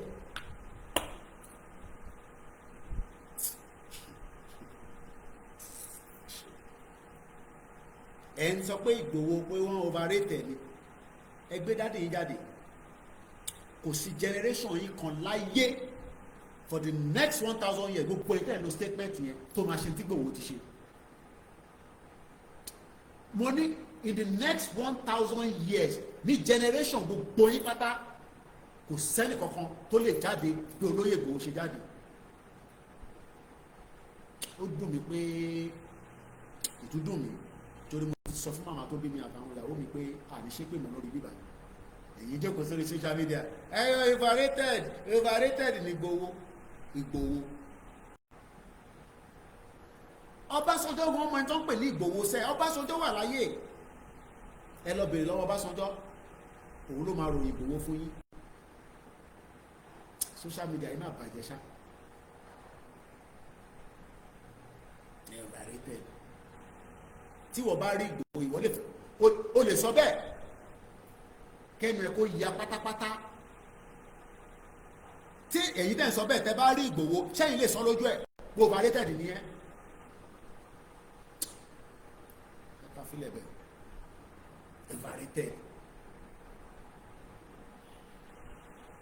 Tinubu gọ́ọ̀mẹ̀ntì tó ń pè ní Ìgbòho kò ń ṣe tó ń gbẹ́nu Tinubu ẹ mọ̀ pé gbogbo wọn mọ̀ wọ́ra wọn dáadáa. Ìyẹn la ṣe ń sọ fún president Bọ́lá Tinubu ẹ yọ wanted kúrò náà kí ló dé. Ìyẹn lẹ́yìn wọn sọ fún overrated ojókòó sórí TikTok ó wá tán fóònù overrated ní Ìgbòho overrated ní. 1,000 years from now gbogbo èyí tẹ́ bá sọ bẹ́ẹ̀ pátá ìran yóò lè ṣe tí Ìgbòho ti ṣe after 1,000 years ẹ ṣì máa le bá ní. Kò lè yẹ̀yìn gbogbo ẹ̀kọ́ la máa tú sílẹ̀ ẹ mọ̀ pé wo journalist a máa ń tọ́jú nǹkan sápò ni ó gbọ́dọ̀ ẹ jẹ́ ká tètè ká gba country kí wá bẹ̀rẹ̀ sí kọ̀wé mi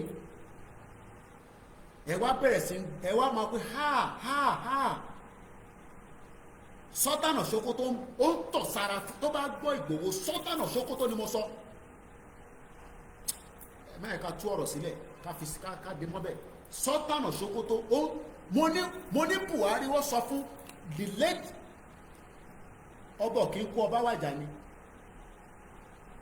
bàbá wa Adéyẹmí Aláàfin èmi àti olóyè wà níbẹ̀ ni ó ní wọ́n ní kán mú Ìgbòho sínú palace. I have said this many times.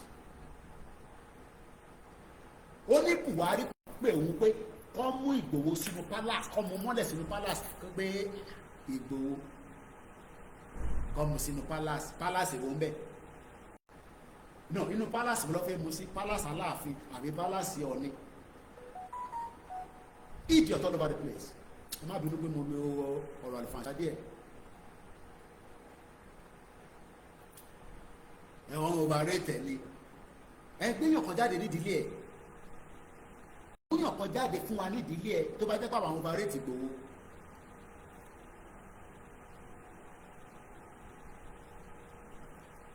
Èèyàn ọmọ ọ̀run kírun Ìgbòho sí nlé Fúlàní ń gbọ́ orúkọ wọn yàgbẹ́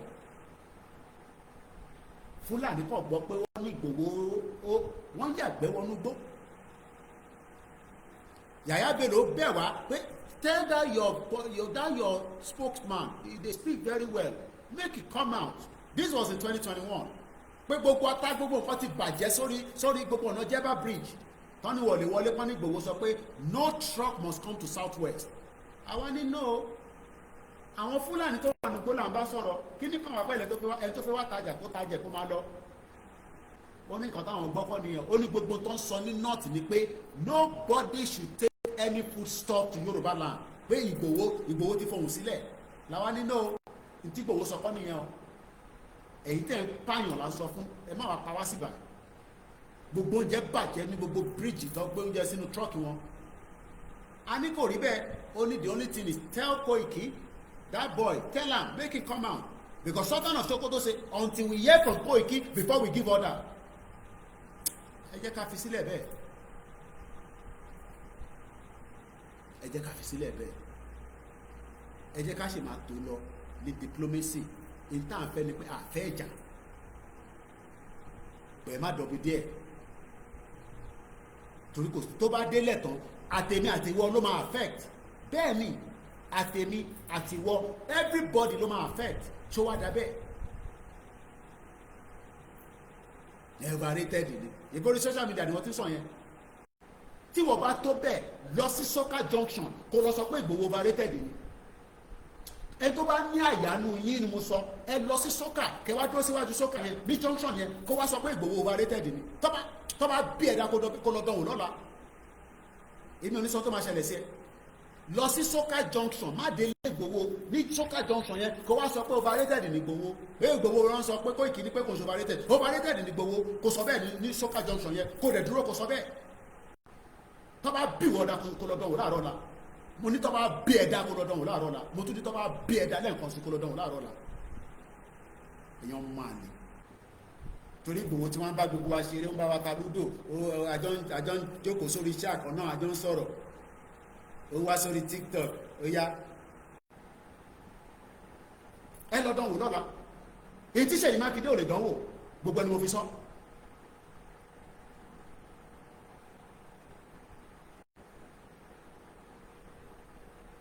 èèyàn kan ní Koiki what happened in the Berlin conference in 18th century wọ́n ta gbogbo Africa ni wọ́n pin bí ẹni tó ń pin kéèkì ni ẹ mọ̀ bọ́yìí máa ń pin kéèkì kẹ́pẹ́ kéèkì pati ò dáa ẹni tó ní kéèkì tẹ́ ẹ̀ bá tètè gé ti yín kúrò wàá kọ́ rí pé kéèkì yẹn ti tán lórí ibi tó gbé sí ni wọ́n ṣí ẹ̀ ní ìyẹn lọ́ fi ń pè ní scramble for Africa ní Berlin conference tẹ́ ẹ̀ sọ yẹn kò sí Africa kan tó wà lórí round table yẹn nígbà tó ń pin ṣèbí yẹn ní gbogbo ṣẹlẹ̀ ní gbogbo àwọn Mali Burkina Faso tó ń jára wọn lọ́wọ́ nísìn táwa wá ń sùn àwọn ọmọ Yorùbá ni wá àjókòó sórí TikTok à ń wá owó gbogbo owó tí TikTok fún mi nísìn kò tí pé £20 ṣé kò yẹ kó tó yẹn àbí kò yẹ kó pọ̀ jù yẹn òfin fara ewé pẹ́lá òfin fẹ́ kó ń ṣe gbogbo wa la máa rí bẹ́ẹ̀ àní kí a wà nílẹ̀ wa kó lọ sóko kó rí owó kó wá máa fi TikTok kó máa fi ṣe business pé ẹ wo farm mi fáàmì lélẹ́yìí ẹ wá rajà kémi wá bẹ́ẹ̀ rajà kí n bẹ́ẹ̀ export ẹ̀ yẹn kan ní but how can we get out of it òun náà là ń ṣe lọ́wọ́ ìbrọ́dà mi a máa sọ̀rọ̀ torí kó má bàa dìjà torí tó bá yá ó lè dìjà o ọ̀rọ̀ ìjà yẹn èmi fẹ́ mú kúrò nínú conversation bọ́ mo ò gbàgbé o tó bá dìjà gbogbo èèyàn ló máa affect ó máa affect olówó ó máa affect tálákà èmi dẹ̀ máa sùn lọ rẹpẹtẹ ni Britain ò dẹ̀ fẹ́ kẹ bọ́ nínú wàhálà yìí báwo lọmọ Yorùbá tó wà ní Ọ̀yọ́ state máa níyà ń jà wọn ọ̀nà àfihàn gbogbo aṣọ ẹ̀wọ̀n tó kọ ominious ẹ̀wọ̀n ominine ominous à ń sọ pé ilẹ̀ yìí wọ́n fẹ́ gbà ilẹ̀ yìí wọ́n fẹ́ gbà káwà wọ́rì àwọn kan sọ pé rọ́ọ̀nì kan pariwo lórí social media ọdún mẹ́ta nísìn president Bọ́lá Tinubu wà níbẹ̀ ṣó yẹ kí president Bọ́lá Tinubu wà lórí presidency kí ẹ̀rù tún máa bà wá ní south west kò jẹ́ kó rí bẹ́ẹ̀ náà ṣe fóun ló wà níbẹ̀ ẹ kó bọ́ fún àwọn àmọ̀tẹ́kùn àwọn nìkan fún wa níbọn ẹ empower àmọ̀tẹ́kùn to kó ẹ pé tíyàn bá rí àmọ̀tẹ́kùn kò mọ̀ pé yes yàtọ̀ sí pé wọ́n ní oògùn kan ní bàbá irinṣẹ́ lọ́wọ́ Buhari ló ní kọ Shehu Garba ọmọ Fúlàní òfò yẹn in tó fojú Akérédolú rí òun ló lọ lọ́nkàn yẹn Akérédolú try ó gbìyànjú we may not accept everything that he has done ó bá wọn fà pé kí ló dé àtẹmọ̀ bí wọ́n pa Akérédolú gan ní sef who knows ó bá wọn fà wàhálà Fúlàní ṣe lè máa pa wá ẹ̀ka bá jọ wà nínú APC kan náà tó wá dá kí Fúlàní máa pa wá kí má lè sọ̀rọ̀ àwọn gómìnà tó kù dákẹ́wọ̀ sọ̀rọ̀ gbogbo àdàlà mà ń gómìnà yẹn kí ni gómìnà Fáyẹmí kí ló ṣe nígbà tó ń pààyàn ṣe mọ̀ pé Fáyẹmí àti Buhari 5 and 6 ni wọ́n gbogbo wọn dákẹ́ torí pé ó fẹ́ jẹ mínísítà ó padà jẹ mínísítà ó tún padà wá ṣe gómìnà because Fáyẹmí padà wá ṣe gómìnà yín abẹ́ ti gbàgbé àwọn wá ń táwọn bá wá ń lọ àwọn akọ envoy security ominous torí mo fẹ́ ṣí phone line àdẹ̀tí wà ní 1 hour 17 minutes ominous official silence on killings in Ogbogo Ṣèyí Mákindé nìyẹn Ọ̀yọ́ state governor Ṣèyí Mákindé and the chairman state advisory council Agboola at the Asigangan Palace during a visit to Igangan in Ibarapa North local government area of the state following attacks on the town by arsonists ẹ̀wò bó ṣe parọ́ mọ́ wọn náà tó wá how are we like this àwọn Fúlàní wá pààyàn nígbà táwọn máa sọ story nísìn wọn náà àwọn tó wá finá sí palace ṣé yàn kan máa kọ̀ jí láàárọ̀ lọ finá sí palace láì mú gbóyó lóòótọ́ a mọ̀ pé àwọn àdúgbò kan wọ́n ní baálẹ̀ ń ta gbó ìyàwó ẹ̀ ń tọ́ gogoro bọ̀wọ̀ ni wọ́n lọ finá sí palace náà just like bá ṣe sọ fún yín pé Bódìjà attack yẹn terrorist attack ni ìyẹn tó gbọ́n kankan mọ́ lẹ́yìn Ṣèyí Mákindé gómìnà ṣe fi jẹ president ló lé nísìn. So that is the storyline of Ibarapa, and now the people of Ibarapa, even in January, Channels Television lele 12th of January 2021, this was close to the time that Igboho was preparing to visit Seriki Gogo. Oyo State Security Network Agency, also known as Operation Amotekun, has spoken on the killings of some bandits at Okebi village. Punch newspaper, July 18, after tí wọ́n ti lọ attack Igboho. Because July 1st, ni Fulani lọ attack Igboho mọ́lé. Nígbà tó di July 18, Ibarapa attack controversy as Amotekun resident fault custom claims. A lot of things started happening. May 2nd, 2024, over 80 people killed, 60 kidnapped. How terror swept through Nigeria in 1 week. Eléyìí ṣe just Ibarapa nísìn. Fún wọn tó sọ pé ẹ kò kàn mí, lóòótọ́ lè má kàn ẹ́ lẹ́nìí, but ó ti ń kàn àwọn kan. Let me read that before we now start taking calls and hopefully engagement. This is the cable. This article was on April 25, 2021, not 2025. So this happened in 2021. This was before the attack on Igboho. Over 80 persons were killed and at least 60 others kidnapped in just 1 week in Nigeria. The Nigerian media space has been flooded with reports of killings, kidnappings, and attacks from town to town across every region of the country. Not even security personnel are spared. In tí mò ń béèrè lọ́wọ́ yín nísìnyí pé ṣé gbogbo attack yẹn nísìnyí ṣé kò sí mọ́, ṣé a lè lọ sórí bẹ́ẹ̀dì ká sùn pé ilẹ̀ Yorùbá Koiki shut up máa lọ, everywhere is okay.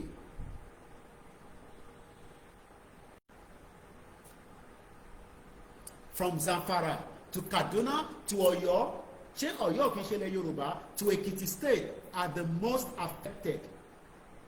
This was 2021. Below is a, take note of this record. Below is a timeline of the incident.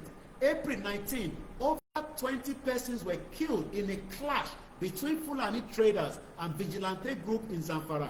According to the witness, the killings were reprisal attack for the death of 3 people at Ruwan, Tofa, and rustling of cow. On the 20th of April, that same year, 2021, 6 people were killed in a clash between rival court groups in Ikere, Ekiti State.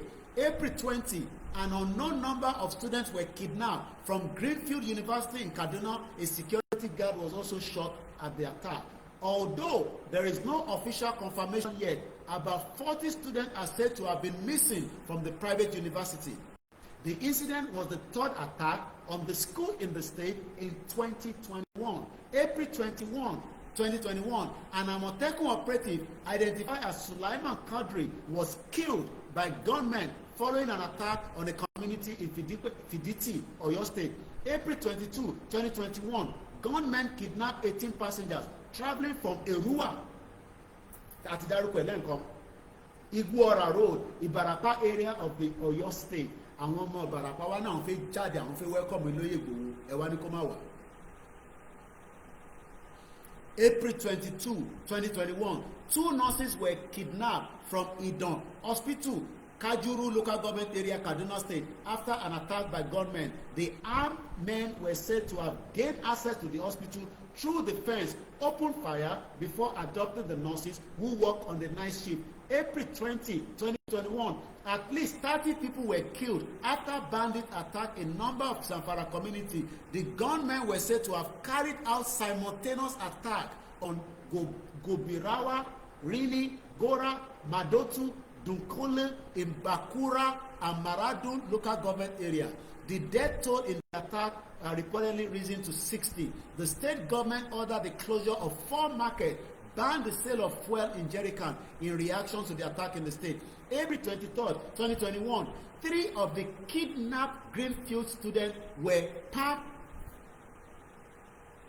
Ìwọ wá sọ pé Ọlọ́run máa bless Nigeria. Ìyàn kan ní I could remember the incident of Eruwa Igbora. Paper ò ní pẹ̀lú kókó kọ́ mọ́kọ́. The remains of the 3 students were found on Friday in Kawana. This is just a reminder of many deaths tó ti ṣẹlẹ̀ nínú Nàìjíríà. Tó o bá ẹ̀kan wọ kò mí pé a gbọ́dọ̀ jáde fún security àti insecurity. April 24, 2021, 9 people were found dead with machete cut on Saturday following an attack by hoodlums on Ajimaka village in Doma, local government of Nasarawa State.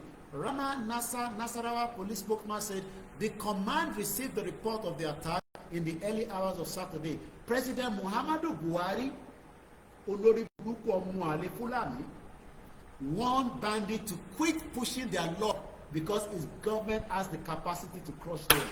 Kẹ́rẹ́ pé kò lè dà fún àkútúkù ẹ̀ lọ́rùn fẹ́yìn tẹ́yìn sọ pé Olóyè jáde ó ń jubilate pé Buhari kú. Ẹ̀yin ìka ọmọ Yorùbá gbogbo kú ni mo kà á lẹ́yìn nísìn. Buhari wá kú, Olóyè wá jáde wá ní kò bá má sọ̀rọ̀ bẹ́ẹ̀. Ṣèbó ti kú ká foríjì àwọn tó kú yìí kọ́. These criminals should stop pushing their luck. Criminals ó ń pe terrorists ní criminals ìyẹn Buhari government ní 2021. Ṣe rí pé agenda wà. Mo wá ń béèrè ní sí pé Buhari kọ́ ló wà níbẹ̀ mọ́ nísìn, Tinubu ló wà níbẹ̀. Why has nothing changed? Wọ́n ti bẹ̀rẹ̀ press conference tó ń bá lọ ní 14:20 aago méjì ló lù ní Alaska ó ń lọ lọ́wọ́lọ́wọ́ òun ni. With President's unity and Trump, that's a big moment, Mark. That means that we will see those A big moment. One day, a big moment will happen in this movement. I cannot wait. And what could be that big moment? God declare Yoruba nation. Ìjọba máa ṣẹlẹ̀ ní kó ṣẹlẹ̀. Ọ̀run ya bọ̀ ní.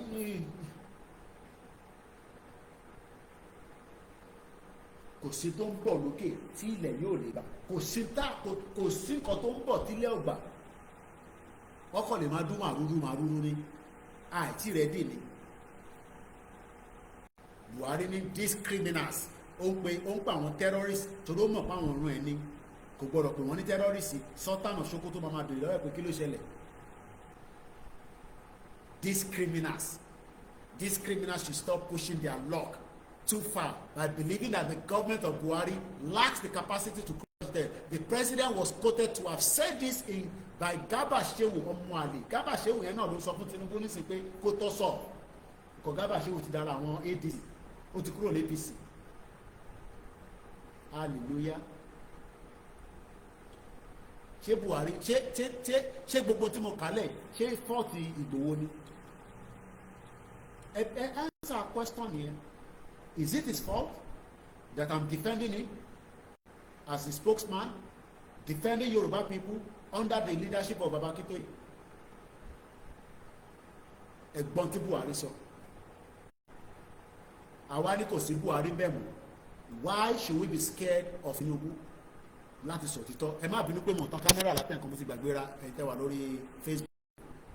Bẹ́ẹ̀ni 2:21 p.m. ní Alaska peace talk. Tá a bá ja ogun a máa padà wá sórí round table náà ni.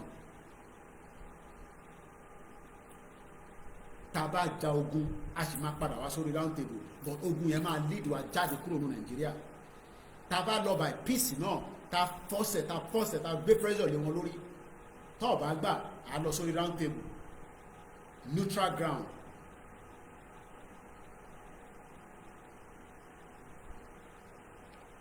Koikimedia bringing the world closer to your doorstep. Èní ní 15th August 2025 ní 11:23 p.m. local time. Fún gbogbo ẹni tó bá gbọ́ dé òyìn ẹ bá mi pín káàkiri gbogbo ibi tẹ́ ẹ kó dé. Now this is where you come in. Tí ẹ bá ní nǹkan tẹ́yìn náà fi dá sí. Lágbára Ọlọ́run, lágbára Elédùmarè.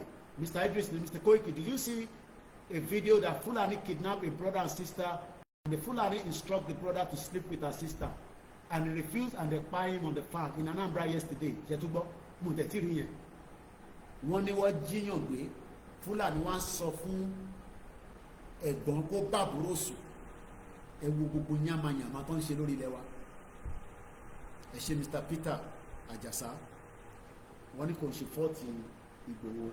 I've opened the phone line and I also still be here. A ṣẹ̀ṣẹ̀ 2 hours ni tábàdé ẹni tó fẹ́ engage tábàdé ẹni bá fún wa ní support ká end broadcast ká máa lọ. Jọ̀dá àdánwò rẹ̀ rí pé mo ti fẹ́ wà upset but mo control spirit yẹn padà wá sísàlẹ̀. Because sometimes it could be upsetting when people sit down and be talking nonsense.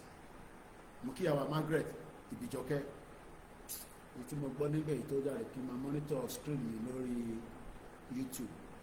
So the line is open. Tabarẹ̀ tó fẹ́ tó ní nǹkan táwọn máa fi bá wa sọ. Tábàdé ẹni ká máa lọ́lé. Ìgbà tí dọ̀là ní lágbára Elédùmarè rẹ̀. So mo kí gbogbo èèyàn wa dáadáa. So audio yẹn máa jáde síta sí gbogbo tó yẹ kó dé. Mo kẹ́yìn tí Baba wa Adémóyè ní leave them, leave the saboteur, idiot Mr. Koiki, they are born idiots. Ẹ ṣe gan ni. À ń jọrin mo kí ẹ o. Bàbá wa bàbá Èkìtì ẹ má bínú pé mo ṣe ń rí yín ni. Ẹ kú palẹ̀ mọ́. Bàbá Èkìtì ti ní ẹ má ẹ̀ka sọ̀rọ̀ yẹn lórí social media. Wọ́n palẹ̀ mọ́ fún wa sílẹ̀. Ọmọlúkà ń palẹ̀ mọ́ sí wa sílẹ̀. Àwọn èèyàn ti ń pè o. Mo ní láti release fún mi kó lè ring síta ìfún tàtẹ̀lé gbọ́ kó ring. I think we just missed the call. Ẹ jẹ́ ká lọ gba call yẹn kíákíá. Chief priest ìyá grandma ló pè yìí màmá dáadáa. àwọn ìyá Koiki lélẹ́yìí, àwọn ìyá Ìgbòho gbọngàn ló ń pè yìí.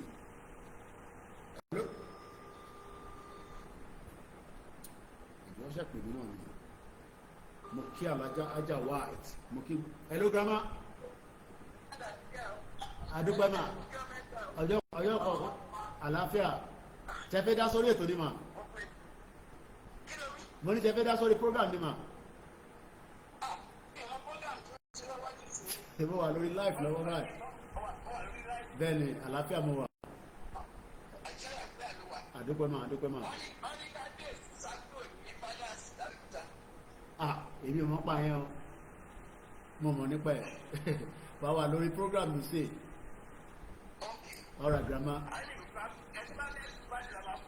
alright mommy ẹ ṣe gan ni mo alright ma èmi ò mọ̀ nípa yẹn so line yẹn ti open mo kí kẹ́kẹ́ okos ẹ̀yin náà dá sí àsìkò tẹ́yìn náà lè sọ sí ọ̀rọ̀ tó wà lẹ̀ gbogbo àná la máa sọ sí so right bí Ìgbòho ṣe ń béèrè fún security àbó wrong kí lẹ́yìn rò sí ṣé Ìgbòho wàhálẹ̀ ti pọ̀ jù ṣóhun nìkan ni kí ló dé tí àgbárùkù tí mo kí yàrá grandma Mojí Adésànyà mo kí àwọn tíìmù alẹ́ nǹkan sí o èmi náà nìkan lè dá ṣe Ọlákúnlé mo kí ẹ àwọn tí ń palẹ̀ mọ́ sílẹ̀ ìyàwó Margaret ni killing and kidnapping is happening in Ogbese, Ondo State 25 hours ago mo tẹ̀rí kan náà ní punch nígbà tí mo wà lọ́dọ̀ chief tí kan náà àwọn staff wọn fi wọ̀n mi pé wọ́n kidnap bí àyẹn ni mo sí grandma sọ ìyàwó Margaret ní Ondo State wọ́n náà tún kidnap wọ́n tẹ̀ tí wá sọ ilé ọwọ́ 7 Ìbàràpá ẹ̀ṣẹ́ gan ni bàbá wa Adémoyè. They have twisted the Oyo State to pace shelter. Brother mi media guru Abiodun George Muriembe wọ́n ní this is a pure education international program. Wọ́n mọ̀ nírí yẹn nígbà tá a ti sọ̀rọ̀ àlùfàṣà ẹjẹ́ ni pé tó pè wá náà padà so mo kí gbogbo ẹ̀yin méjì ká yọ kúrò ní spíkà ilẹ̀ ti ṣú. ẹ mà ká lẹ́sà à ń gbọ́ yín sáà ok ẹjẹ́ yọ kúrò à ń gbọ́ yín ẹgbọ́n sókè ó wà ní spíkà tẹ́lẹ̀ ni à ń gbọ́ yín nísìnyí ẹgbọ́n sókè sáà. àjọ ń tò náà ni àmì àṣẹ ìlú. mo kàn rí nínú ọ̀rọ̀ tí ẹ̀ ń sọ lórí ọ̀rọ̀ Buhari lórí ọ̀rọ̀ Boko Haram. Yes sir. òun ni mo wá dókítà dé yìí tàbí ẹ̀ ṣe yìí òun ni mo wá ní mo fẹ́ ṣe yẹn. ok ó dà.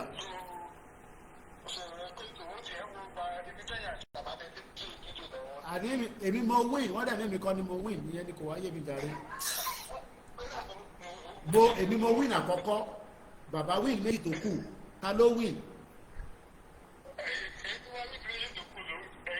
ẹ gbọ́dọ̀ support mi náà gbogbo ẹ̀rẹ́ ń support olóyè dẹ̀ ni mo gbọ́dọ̀ sọ títọ́ níta o pé kí n má lọ lo mídíà fi lọ parọ́ o pé nígbà tá a play the first one èmi ni mo win méjì tó kù àwọn làwọn win ẹ̀ ta ló win ta ló bá fẹ́ mo kí bàbá wa Fẹ́mi Ògún bẹ̀rù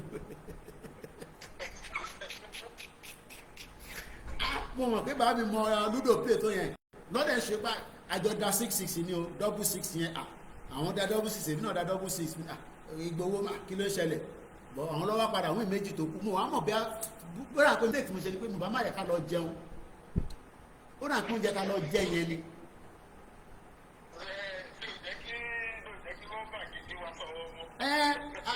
Mo wá ń da 1-1 mo ń da 2-3 olóyè wa ń jẹ mí tọ́ba tí wàá kàn mí báyìí wá ní wọlé padà bámi ẹ̀ bámi next time ní jẹun a máa play game yẹn tán dé àwọn náà dẹ̀ lọ́rọ̀ èmi náà mo dẹ̀ ní ká lọ sáré jẹun kó yẹn kó má lọ tutù.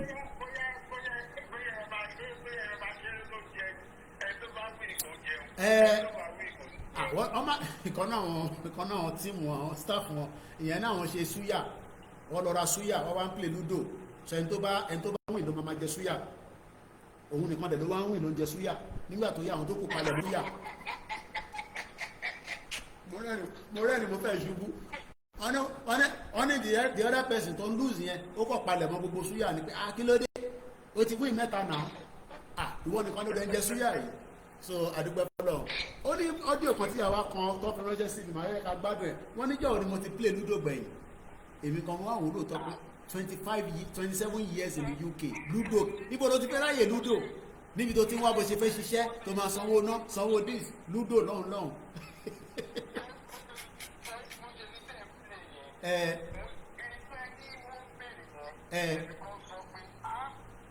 ludo lọ́hùn ludo kẹ̀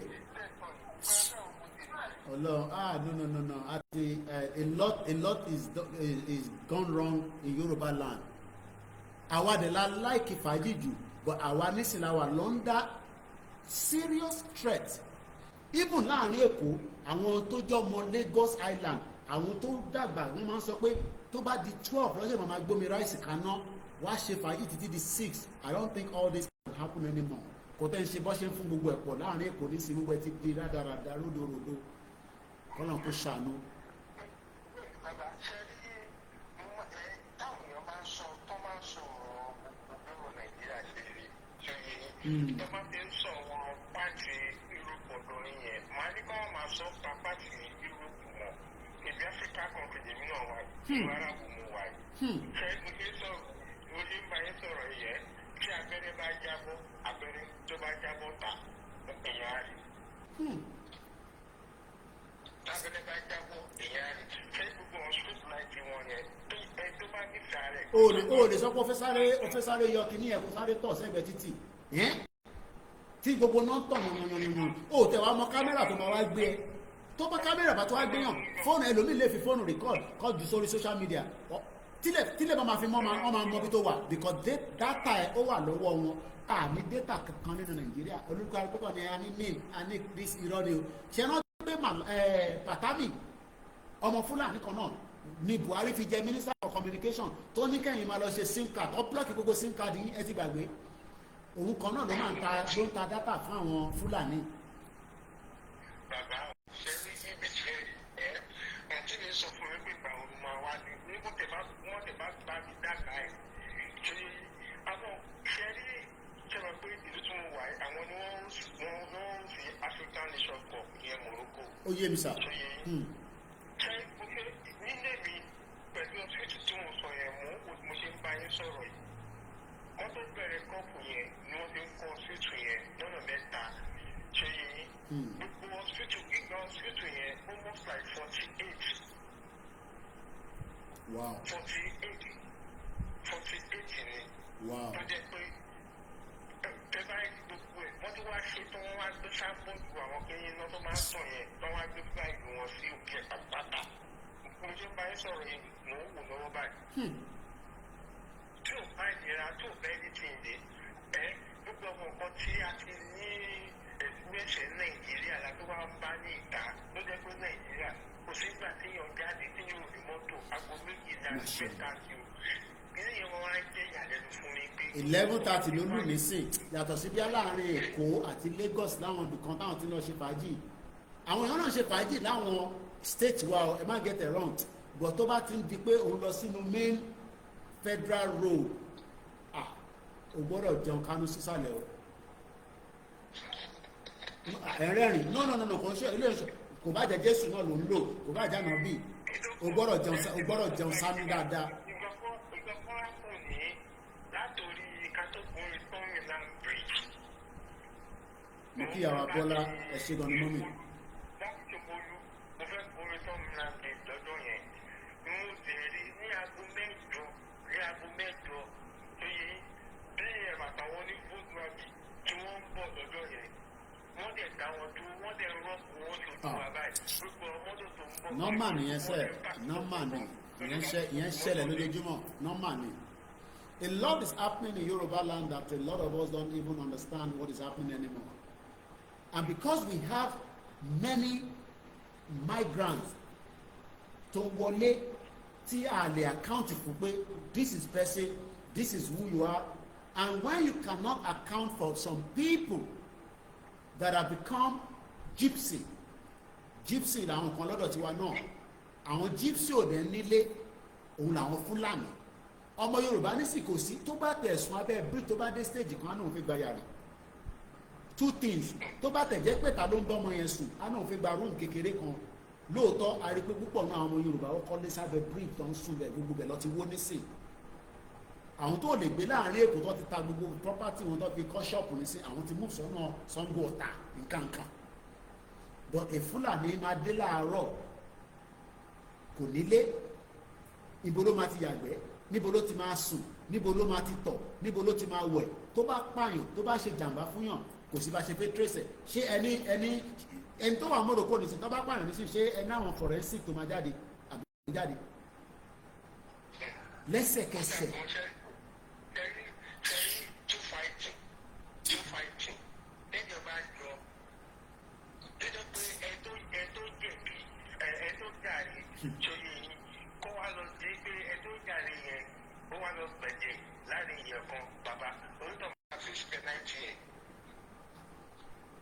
wọ́n jà ní abroad náà but tó bá mú ẹ fóònù mi nísìn àwọn oríṣiríṣi crime tó ṣẹlẹ̀ tọ́lọ́pàá sẹ́ǹsì mi léèlè ẹ̀rí pé tí wọ́n lọ sórí Ọláyọmí Ọlákúnlé Kóìkì 27 years in UK àti ṣe àwọn news report tó jẹ́ pé ti UK nìkan ẹ wá rí pé tá a bá ń sọ̀rọ̀ pé Nàìjíríà òṣìṣẹ́ kò ṣe pé torí pé Nàìjíríà the same thing ṣẹlẹ̀ ní UK but wọ́n máa resolve crime yẹn mo ń gbọ́ sà.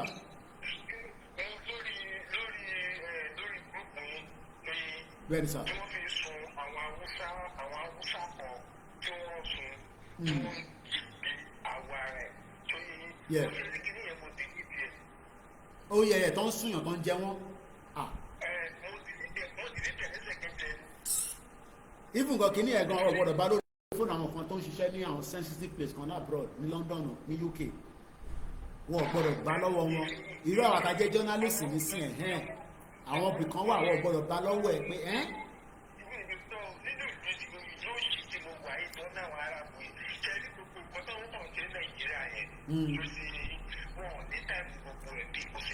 aṣèrálì kan ní Liverpool aṣèkọ́ náà níwájú nọ́mbà 10 Downing Street àwọn bánà yẹn àwọn tí wàá kírètè àwa ṣe bánà yẹn pé gbogbo àwọn tí Fúlàní ti pa lórí táwọn ọlọ́pàá rí ta gbé bánà yẹn síta báyìí wọ́n ní close it no bá lè ṣe eléyìí o wọ́n ní ẹ̀yin ò fẹ́ ká ṣú eléyìí nítorí ẹ̀ ń ṣẹlẹ̀ lélẹ̀ lójoojúmọ́ nílẹ̀ Yorùbá wọ́n jẹ́ ká display gbogbo bánà yẹn wọ́n sọ pé no sẹ́ pé kò sí tó jọ pé àwọn orí kan tó wà lára bánà yẹn ni bọ́ ṣe pààyàn tó géèyàn lórí tó géèyàn lọ́wọ́ pé ìbọn la ti ń gbélé bọ̀ a ní tó ń ṣẹlẹ̀ Nàìjíríà nìyẹn tó ń ṣẹlẹ̀ ní South West àwọn náà lè display lóyò torí máa ní psychological effect fáwọn ọmọ ìlú wọn tó bá ń kọjá tó bá rí ẹlòmíràn nílé sùnmọ́jú ọlọ́pàá yẹn ta kó ní kò sí tó jọ ó náà lè display ọ̀rọ̀ ẹ jẹ́ ká máa bá program lọ ẹ ṣé gan ni sà àdúpẹ́ lọ́wọ́ yín o. àníyàn kan pè wá láti Iraq láàárọ̀ ìbẹ́ǹtẹ̀ ṣe wà ní Morocco ọlọ́run bá ń ṣe ìyẹn wà ní Iraq ẹ jẹ́ gba kọ́ọ̀lù ní brọ́dà ẹ ṣé gan ni sà Iraq ẹ jẹ́ ká gbọ́n tí ìyàwó àìsẹ́ǹt sí wa bọ̀ká tó gbọ́n tó sọ yẹn ẹ jẹ́ káyìí náà jàǹfààní a lè play nítorí fídíò tiwa ni àwa la rìkọ́dẹ̀ lóòótọ́ àti distributed brand ẹ̀ lóòótọ́ bọ̀tẹ̀ àwa la rìkọ́dẹ̀ bí géèmì ẹ̀ ṣe lọ díẹ̀ lélẹ̀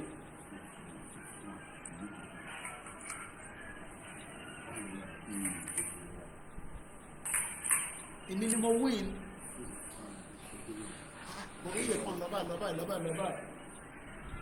1, 2, 3, 4, 5, 6. èmi kà ní lẹ́yọlẹ́yọ báyìí olóyè ojú kà ní olóyè fojú kà ní àmì ti mọ̀ nípa góòlù géèmì ẹ̀ dáadáa ṣóníwà tí fídíò yìí jáde ní ọ̀sán yìí ìyàwó àìwá fi ohun ìránṣẹ́ ẹ jẹ́ ká jọ gbọ́. bàbá mo lè rántí ọjọ́ ọ̀lẹ́ tí irú eléyìí ta ní UK gbẹ̀yìn ẹ̀rí pé Yorùbá dùn lọ́wọ́ fi kọ̀ọ̀kan balẹ̀ sí ayé gbọ́ ọmọ Yorùbá agbára Ọlọ́run gbogbo àwọn nǹkan tá a padà sí ní ayò ọlọ́pọ́n draft gbogbo ẹ̀rí táàmì wọn ti ẹ̀jẹ̀ rántí pé èèyàn máa ń ṣe nǹkan kan fífi máa dára lára ara rẹ̀ lára yá tó rí fi máa ń orí ọpọlọ fi máa ń pé téèyàn fi máa ń ṣàwàdà oríṣiríṣi ọ̀rọ̀ láàrin ara wọn ẹ̀rí tí wọ́n sọ wádà ẹ̀yìn karùn-ún tí a sì ronú kí ló ń jẹ tá a fẹ́ jẹ ibi wọ́n bá ọpọlọ wa dé nìyẹn láti jẹ àtìmú náà wà á rọrùn. Ẹ kú eré o, ẹ kú eré, ọlọ́run ṣe gbọ́ ẹ̀ rọrùn orí bá tí wọ́n ṣe nígbà kan náà nì kí náà wọ́n mọ̀ tí ń jẹ́ lákàlákà kí wọ́n mú kí náà wọ́n mọ̀ pé ẹ̀wọ̀n wọ ẹ̀yìn wò ìdí ọ̀rẹ́ mi lè ní ọ́fíìsì ìdí ọ̀rẹ́ mi yàrá ń jòlò kí wọ́n mọ̀ yín pé ẹ̀yìn ìta lọ́wọ́ àánú ọgbà náà ọmọ kékeré kan ni ṣé wọ́n á wò wọ́n wá wò ìwọ lọ́pàá ìwọ lọ́mọ ìwọ lọ́gbà ẹ̀rẹ́ ní sọ́jà ẹgbẹ́ wa ìwọ ní sọ́jà ọmọ bàbá grandma rántí lé ẹ̀rẹ́ ní ká kí làwọn ọmọ ẹ̀ mọ̀ bẹ́ẹ̀ ọ̀dìdẹ wọn wà ní ìṣòro tí wọ́n lọ sí lórí ọ̀sán. grandma uk ní grandma ìwà ẹwọ memory ti grandma gbé wa lọ grandma tí wọ́n sọ pé àwọn ọmọ tábí lẹ́ẹ̀lì gan ní uk ẹlòmíì wọn draft ẹlòmíì ọmọ ayọ̀ ọlọ́pọ́n àti gbàgbé everywhere ẹ̀gbọ́n ti grandma sọ mo gbọ́ báyìí mo ní èmi ní kọ́kọ́ ni máa gbọ́ ilé grandma ẹ má bínú gbogbo alájọ máa gbọ́ ilé. ṣé wọ́n á wò wọ́n wá wò ìwọ lọ́pàá ìwọ lọ́mọ ìwọ lọ́gbà ẹ̀rẹ́ ní sọ́jà ẹgbẹ́ wa ìwọ ní sọ́jà ọmọ bàtì tí mo sí bí lẹ́dẹ̀ ní ká lọ kí làwọn ọmọ ẹ̀ mọ̀ bẹ́ẹ̀ ọ̀dìdẹ wọn wà ní ìsọyẹ tí wọ́n lọ sí various places ní nínú kálukú jókòó tí wọ́n sì lówó tí ó fi gbé lébi pé yóò pè òun ó rówó láti máa kó ọmọ káàkiri gbogbo ẹ tún lè fún ọ lọ kan gbogbo àwọn ti tà fúnra wọn wọn agbódígáàdì wọn ti tà ilé ọmọ tí wọn ń ṣeré ìdárayá ní táìmù ọdídé bá àpòbí kan náà ní amusement park ní Bódìjà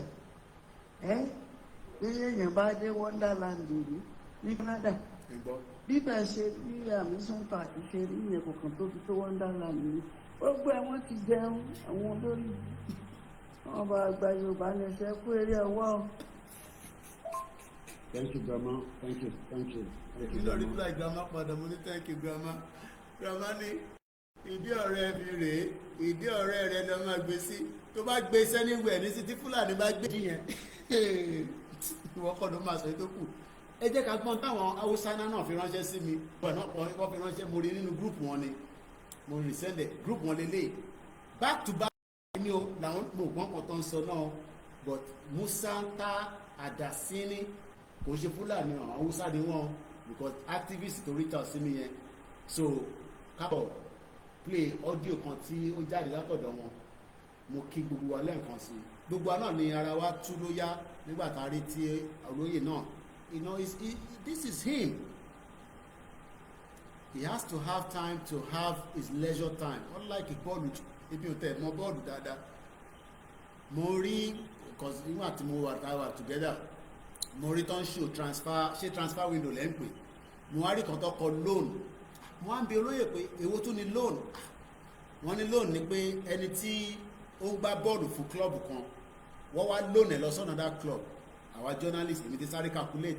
Mo ní náà ṣé tó bá wá play fún tó bá play ní club tó gbé lọ yẹn tó wà àti the other club tó ti wà tẹ́lẹ̀ yẹn tó bá jọ wà ní the same fixtures tó gbá bọ́ọ̀lù kí ló máa ṣẹlẹ̀ wọ́n ló gbọ́dọ̀ ná tíìmù ẹ̀yẹn ni ànàdúgbòlẹ̀ mo ní ẹ ti mọ̀ pé I don't know anything about football mo wá sọ fún olóyè pé àwa sọ̀rọ̀ débi Premier League mo ní Premier League òyìnbó pọn lédè bíi pé it's not the best league in the world. I'm sure everybody knows that. But òyìnbó tó bá ṣe analysis tó ṣe gbogbo ẹ̀ bẹ́ẹ̀ mi náà ṣe ń ṣe dísìn yàtọ̀ sí pé àwa mọ̀ pé we are noble people but a gbọ́dọ̀ máa pọ́nra wa lé gẹ́gẹ́ bí ọmọ ìran ọmọ aládé àwọn ọmọ Odùduwà but nígbà tá a bá wà níbi rọ̀tìrọ̀tì àṣẹwà ń ta fẹ́ jẹ ebi ń pa wá Ọ̀yọ́ food basket a lè jẹun a lè so ẹ wo Premier League ẹ wo what Premier League is producing mo fẹ́ lọ mú audio àwọn Hausa náà yẹn wá because mo send ẹ̀ síra mi kí n má bàa gbàgbé but I receive a lot of messages all the time ẹ ó dà kó n lè lé mi ò kó sọ̀rọ̀ mo ò gbọ́n tó ń sọ but mo ṣáà ń gbọ́ indigenous Hausa náà indigenous bí a ta bá wá rẹ̀ tó mọ̀ nǹkan tó ń sọ yẹn mo dẹ̀ send ẹ̀ sáwọn group kan náà ló ń bọ̀ messages ti pọ̀ jù. Mélòó ní ọ̀fẹ́ ká mélòó ní ọ̀fẹ́ gbọ́ and everybody wants you to listen and reply because àwọn kan máa ń sọ fún mi pé Koiki à ń send a message sáwọn kan náà wọ́n reply so but iṣẹ́ táwa gbà yìí wọ́n náà ń pè mí send ẹ̀ sí bíbá ọ̀pọ̀ òlélé ẹ jẹ́ ká jọ gbọ́ ó dà pọ̀ òun náà. Musan ta'addancin da dan fodiyo ya yi wa Hausawa a ƙasar Hausa kuma san ta'addancin da Fulani jikokin kasuwanci. Those are the two things that mo gbọ́ tó tètè ó sọ̀rọ̀ nípa Fulani Usman Dan Fodio Hausa náà ti ń dìde àwọn lè má ní voice bí àwa Ọlọ́run níbi àkẹ́lẹ̀ Yorùbá ní ilẹ̀ Odùduwà but ẹgbọ́n tárákùnrin yìí sọ in tó ń sọ yẹn make sense òkè kọ́ nìkan fẹ́ wọlé ó ń pè ìfẹ́ yọmí lẹ́nu disturbance ni nǹkan la ní ìgbésí nígbà yẹ ká lọ́dọ̀. La'anatullahi alaihi da suke yi wa Hausawa da indigenous baki daya yan kasa kenan yan wani Hausawa da sauran kabilu a hukum sallama irin tamu ta mu ‘ya'yan Hausawa tsarkakakku wanda ba su cin amana ba sa zina ba sa kwace ba sa karya ba sa kisa ba sa shan jini irin abin da dan fito ke yi wa Hausawa da abin da yanzu jikokinsa da ‘ya'yansa da kamakunansa da kankan haɗinsa suke yi wa Hausawa yan wani Hausawa a yau dai musamman audio na akan wato ina murna ina farin ciki akan wato ranar bikin Hausa da muka yi 20 ga watan bakwai 27 ga watan bakwai 27 ga watan bakwai muka gabatar da wato ranar wato harshen muna tabarẹ́ni tó lè bá mi túmọ̀ in tó sọ yìí màá send audio yẹn sí ẹ request audio yẹn bàbá mi Moses ẹ kú ọ̀rọ̀ èèyàn Ọlọ́run bá wa foríjì wọ́n ní Premier League start this Saturday in all the UK. I should be in Derby, no, not Derby, for one of the games. Premier League football is like celebrating Christmas. Kí ló máa ṣe? Nígbà tí èèyàn bá ṣiṣẹ́ kò ní lọ fọwọ́ ìgbádùn. Tó bá fọwọ́ ìgbádùn ẹ̀yin tẹ́ wà nílé ẹ̀ máa pè wọ́n ẹ̀sẹ̀ dòwó ẹ̀sẹ̀ mo ní lómi tó bá wà gbà fún nílùú òyìnbó owó ilé ẹ̀ tó ń tùjọ tó fẹ́ fi sanwó lé ní end of the month tó bá gbé kankan dé láti Nàìjíríà wàá gbàgbé kó fẹ́ sanwó lé and I'm not joking wàá gbàgbé kó fẹ́ san car insurance wàá gbàgbé kó fẹ́ sanwó mobile phone ẹ so ẹ tó bá lè bá mi translate tí arákùnrin sọ kẹ́ gbọ́ kẹ́yìn wá ṣe audio padà sẹ́mi ká wá tún audio yẹn ká wá tún play because mo ṣáà ń gbọ́ Hausana Fulani Usman Dan Fodio ẹ jẹ́ ká tura the beginning of it.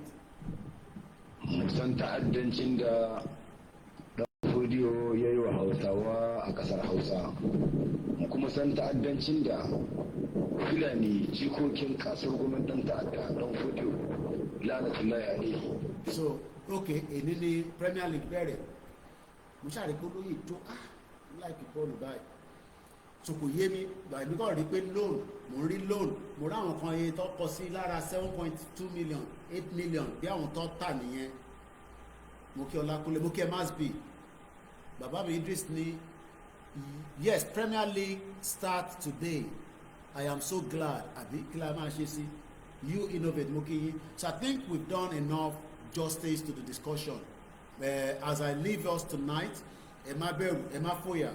We are on the right track. We are doing what is needed to engage, to continue the discussion. And like I said this afternoon, or this morning rather, we will not remove our leg from the accelerator. No amount is too small. We need about 2 million to be able to run the operation throughout from Amoto Lonisi Lateku. What if you was sílẹ̀? And to níyàwó ní girlfriend. Driver to my drive wa. Mọ́tò yẹn àwa kọ́ la ní ìgbàpọ̀ nífẹ̀ẹ́ Yorùbá ni Uber ló fi ń ṣe nígbà tá àdówó ra mọ́tò tiwa tó dáhùn kan ní ẹ yányányányányányányányányán ọmọ ọlọ́mọ nísìn ó máa fi ṣẹ́ sílẹ̀ láti gbé wọn lọ lọ́la dó ọmọ Yorùbá lòun náà ó dẹ̀ nífẹ̀ẹ́ ó tẹ̀ láǹfààní àti kí olóyè nígbà tí wọ́n wà lọ́dọ̀ wọn kó kọ̀ bá mi àkọ̀ṣẹ́ lọ sí wàá gbọ́dọ̀ rẹ̀ kó sí àti sẹ́ẹ̀lì owó sí but from Ibarapa, and you can imagine, you know, the driving and all that. So ẹjọ́ àṣírí tí náà ní tú ẹ ràn wá lọ́wọ́ so that ká lè parí nǹkan tó kù. Mo dúpẹ́ lọ́wọ́ gbogbo wa. As we leave you, I hope you've enjoyed the weekend. Ẹ lè wá lọ sọ́dọ̀ bàbá wa Prophet Taiwo Òjó bí wọ́n ṣe night vigil. Ìyàwó mi náà máa ń wà lórí ẹ̀, àwọn ọ̀rẹ́ mi máa ń wà lórí ẹ̀, ẹ̀yin náà ẹ sórí ẹ̀. Àkí Pastor Jerry, àkí bàbá wa Adébóyè, àkí gbogbo wọn, Pastor Moyi, gbogbo yín náà là ń kí, àkí àfà, àkí babaláwo. Kò ní kankan ṣe pẹ̀lú afẹ́ gba òmìnira. Má dà papọ̀. Má sọ pé torí ẹ Muslim ní mí, àwọn oníṣẹ̀ṣe àláìkí oníṣẹ̀ṣe náà máa ní ẹ aláwù kíní ẹ fi wọ́n sílẹ̀, ẹ fi Allah sílẹ̀. And most of you, like I always say, in terms of lórí social media yẹn ẹ lè criticize it. And let me add this kí tó máa lọ lórí ọ̀rọ̀ religion yẹn. I'm just going to talk about, I saw something on the Home Office in the UK. Mo retweet kí n má lọ gbàgbé, and I'm reading it out and I'll tell us. I'll not play the video because I feel my play video kankan mọ́, but mo retweet it. Abdul Ahmed was drawn into extremism. Tó bá sọ pé extremism, àwọn yẹn ti kọjá ó ti yé yín.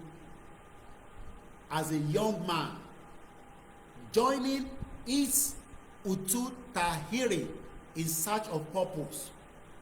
Lára àwọn some of those Islamic whatever. Ní UK lélẹ́yìí, Home Office ló post lélẹ́yìí ní 4 hours ago. Now he works with Prevent, one organization kan ló ń jẹ́ bẹ́ẹ̀ ní UK, helping others to think critically before drawn into dangerous ideologies. Nígbà tí eléyìí mo fẹ́ gbé wá níjọ́ mi ni, I will come back and discuss this as another topic. Kì máa mix ẹ̀ mọ́ eléyìí tí mo ń ṣe lálẹ́ yìí. You can be a Christian and have an ideology that can destroy Yoruba land. O lè jẹ́ oníṣẹ̀ṣe gan, kó jẹ́ pé ìṣẹ̀ṣe ẹ ó fẹ́ destroy ilẹ̀ Yorùbá ni, because gbogbo àwọn tó ń pera wọn lóníṣẹ̀ṣe tẹ̀kàn àtàkì Allah, tẹ̀ àtàkì Christian, it's okay, but ẹ ṣe bá wa fi ìṣẹ̀ṣe yẹn àtàkì Fúlàní tó ń pa wá.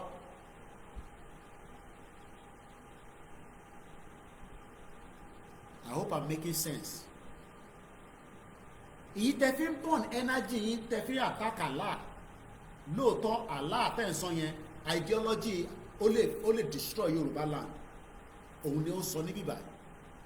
The same thing with Christianity. But ẹ má focus lórí ìyẹn nítorí pé Muslim, Christian and Ìṣẹ̀ṣe will live side by side in Yorùbá land. Yeah. Muslim ni mí ẹ lè lé mi kúrò nílẹ̀ Yorùbá. Nítorí pé mo believe in Allah. Choice tèmi ni. Mo wá believe in Allah. Bó bá wù mí tí ilẹ̀ bá mọ́ láàárọ̀ la ẹ bá mi rúbọ níbẹ̀ yẹn. Ohun èmi nìyẹn. Problem tèmi nìyẹn. Kò ṣe problem tiwọ. Kò ní kankan ṣe pẹ̀lú wọ rárá. Inti problem ta ní nísìnyí ni pé ká get the hell out of this mess tó ń pè Nigeria. Because I see that a lot of people are burning energy condemning this religion when you should be asking àwọn babaláwo yẹn kí ló ní táwọn ò dìde yàtọ̀ sí kárí babaláwo kankan ní òun àti Ìgbòho jọ wọnú gbó ní ìgbà ṣìgì kò dẹ̀ tí wọnú gbóró wọn láti gbà yẹn wọ́n ń pààyàn ẹ bá wa yánlẹ̀ ẹ bá wa ṣe this gbogbo ibi tó ń gbà wọlé ẹ̀yìn tí bí wọ́n ní ọlọ́dẹ a máa ṣọ́ more than 3 streets 5 streets ojú kan dẹ̀ ló wà àbẹ́yìn náà ti compromise ẹ̀yin oníṣẹ̀ṣe ó easy láti condemn religion kan, but what about us àwọn àtàjọ oníṣẹ̀ṣe? Are we doing the needful? Gbogbo àwọn babaláwo ló wà lábẹ́ payroll Tinubu, ló wà lábẹ́ payroll àwọn olóṣèlú oríṣiríṣi. Yes, gbogbo wọn ló ní ó wà lábẹ́ payroll wọn. Tó bá fún ẹ ní kankan báyìí kọ́ ló ń jẹ́ kó ṣiṣẹ́ lára ẹ. Fake ti pọ̀ jù, bá ṣe ní fake sheikh bẹ́ẹ̀ náà ní fake àwọn babaláwo. Àwọn yẹn tẹ̀ pọ̀ káàkiri nísìnyí. Gbogbo ẹ̀ làwa rí nígbà tá a bẹ̀rẹ̀ movement ṣe máa careful gan ní 2021 2020 táwọn ọmọ ẹ̀ máa náà fẹ́ lọ ṣe kinní kan ẹ̀yà ẹgbà tó bá dán wò pẹ̀rẹ́ ẹlòmíì kọ́ lọ́n jẹ́ kó ṣiṣẹ́ lára ẹ̀. So it's easy to sit down here and condemn all this religion. Ìyẹn kọ́ mo bá wá lálẹ́. Let us just tread carefully. I live in UK. I live with different religion and I live with atheists. O ma tán pè ní atheists, àwọn èèyàn believe in any religion, but it is the responsibility of the British government to look after them. Àwa tá wà ní UK, ó lè ó bí ẹ̀dá kó lọ bú lesbian. Pé lesbian, wọ́n gbà nínú iṣẹ́ wà là ń ṣiṣẹ́ lárí wọn, ó lè bú gay. Àdẹ̀ torí ẹ̀ kúrò ní UK o, àtorí ẹ̀ kúrò ní America o. But nítorí pé a wà ní social media space, ta rò pé yàn kankan rí wa, àwa ń condemn àwọn religion yẹn torí pé kí ni? Yes, àmọ́ dámẹ̀tọ́ ti ṣe lóòótọ́ nílẹ̀ Yorùbá, but there is always a way that we can reform people. Arákùnrin tí mo sọ ẹni sìn, wọ́n ti reform ẹ̀, ó ti realize pé lóòótọ́ I can be a Muslim, kò ṣe dandan ni tó bá rí mi nígbà kan, ìyẹn làwọn kan máa wọ́n náà pé ṣé Koiki náà lélẹ̀ irùngbọ̀n mi tó yìí. Mo kí gbogbo alẹ́ kan sí oran ayọ̀lá máa sùn má wọrí àdílẹ̀ lè rí surprise ló máa jẹ́ fún ìgbà tó máa jẹ́ ó wà lọ́wọ́ Elédùmarè. Mo kí gbogbo pátá láìfẹ́ ní kankan sílẹ̀ ẹ̀yin oní football ta ló ń play lọ́la ṣé Man U play lọ́la ṣé Man U play ní weekend yìí bá mi gbowó ṣé Man U ní game ní weekend yìí tó bá ní game wọ́n gbọ́dọ̀ win o. Gbogbo alamọ̀ pé Man U ní Olóyè wọ́n gbọ́dọ̀ win o ṣùkáyà àwa ọmọ play ní Sunday àti wà ní Ibarapa so bí a máa gbọ́ scores tábà wà lókè náà. Mo kí gbogbo alẹ́ nǹkan sí ẹ support YSDN ẹ support group tẹ́ bá wà and try to be involved even if you don't want to try to be involved. Mo kí gbogbo alẹ́ nǹkan sí o odò agbèwà kò ní gbé ọ̀dàlẹ̀ Oranyọlá máa sùn. My name is OLAYOMI KOIKI, bringing the world closer to our doorstep. Bye for now.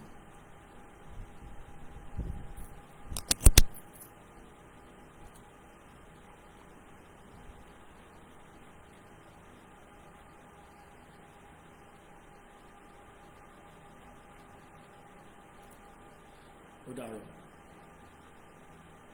Good night on TikTok. Good night on the space and good night also on the Twitter live.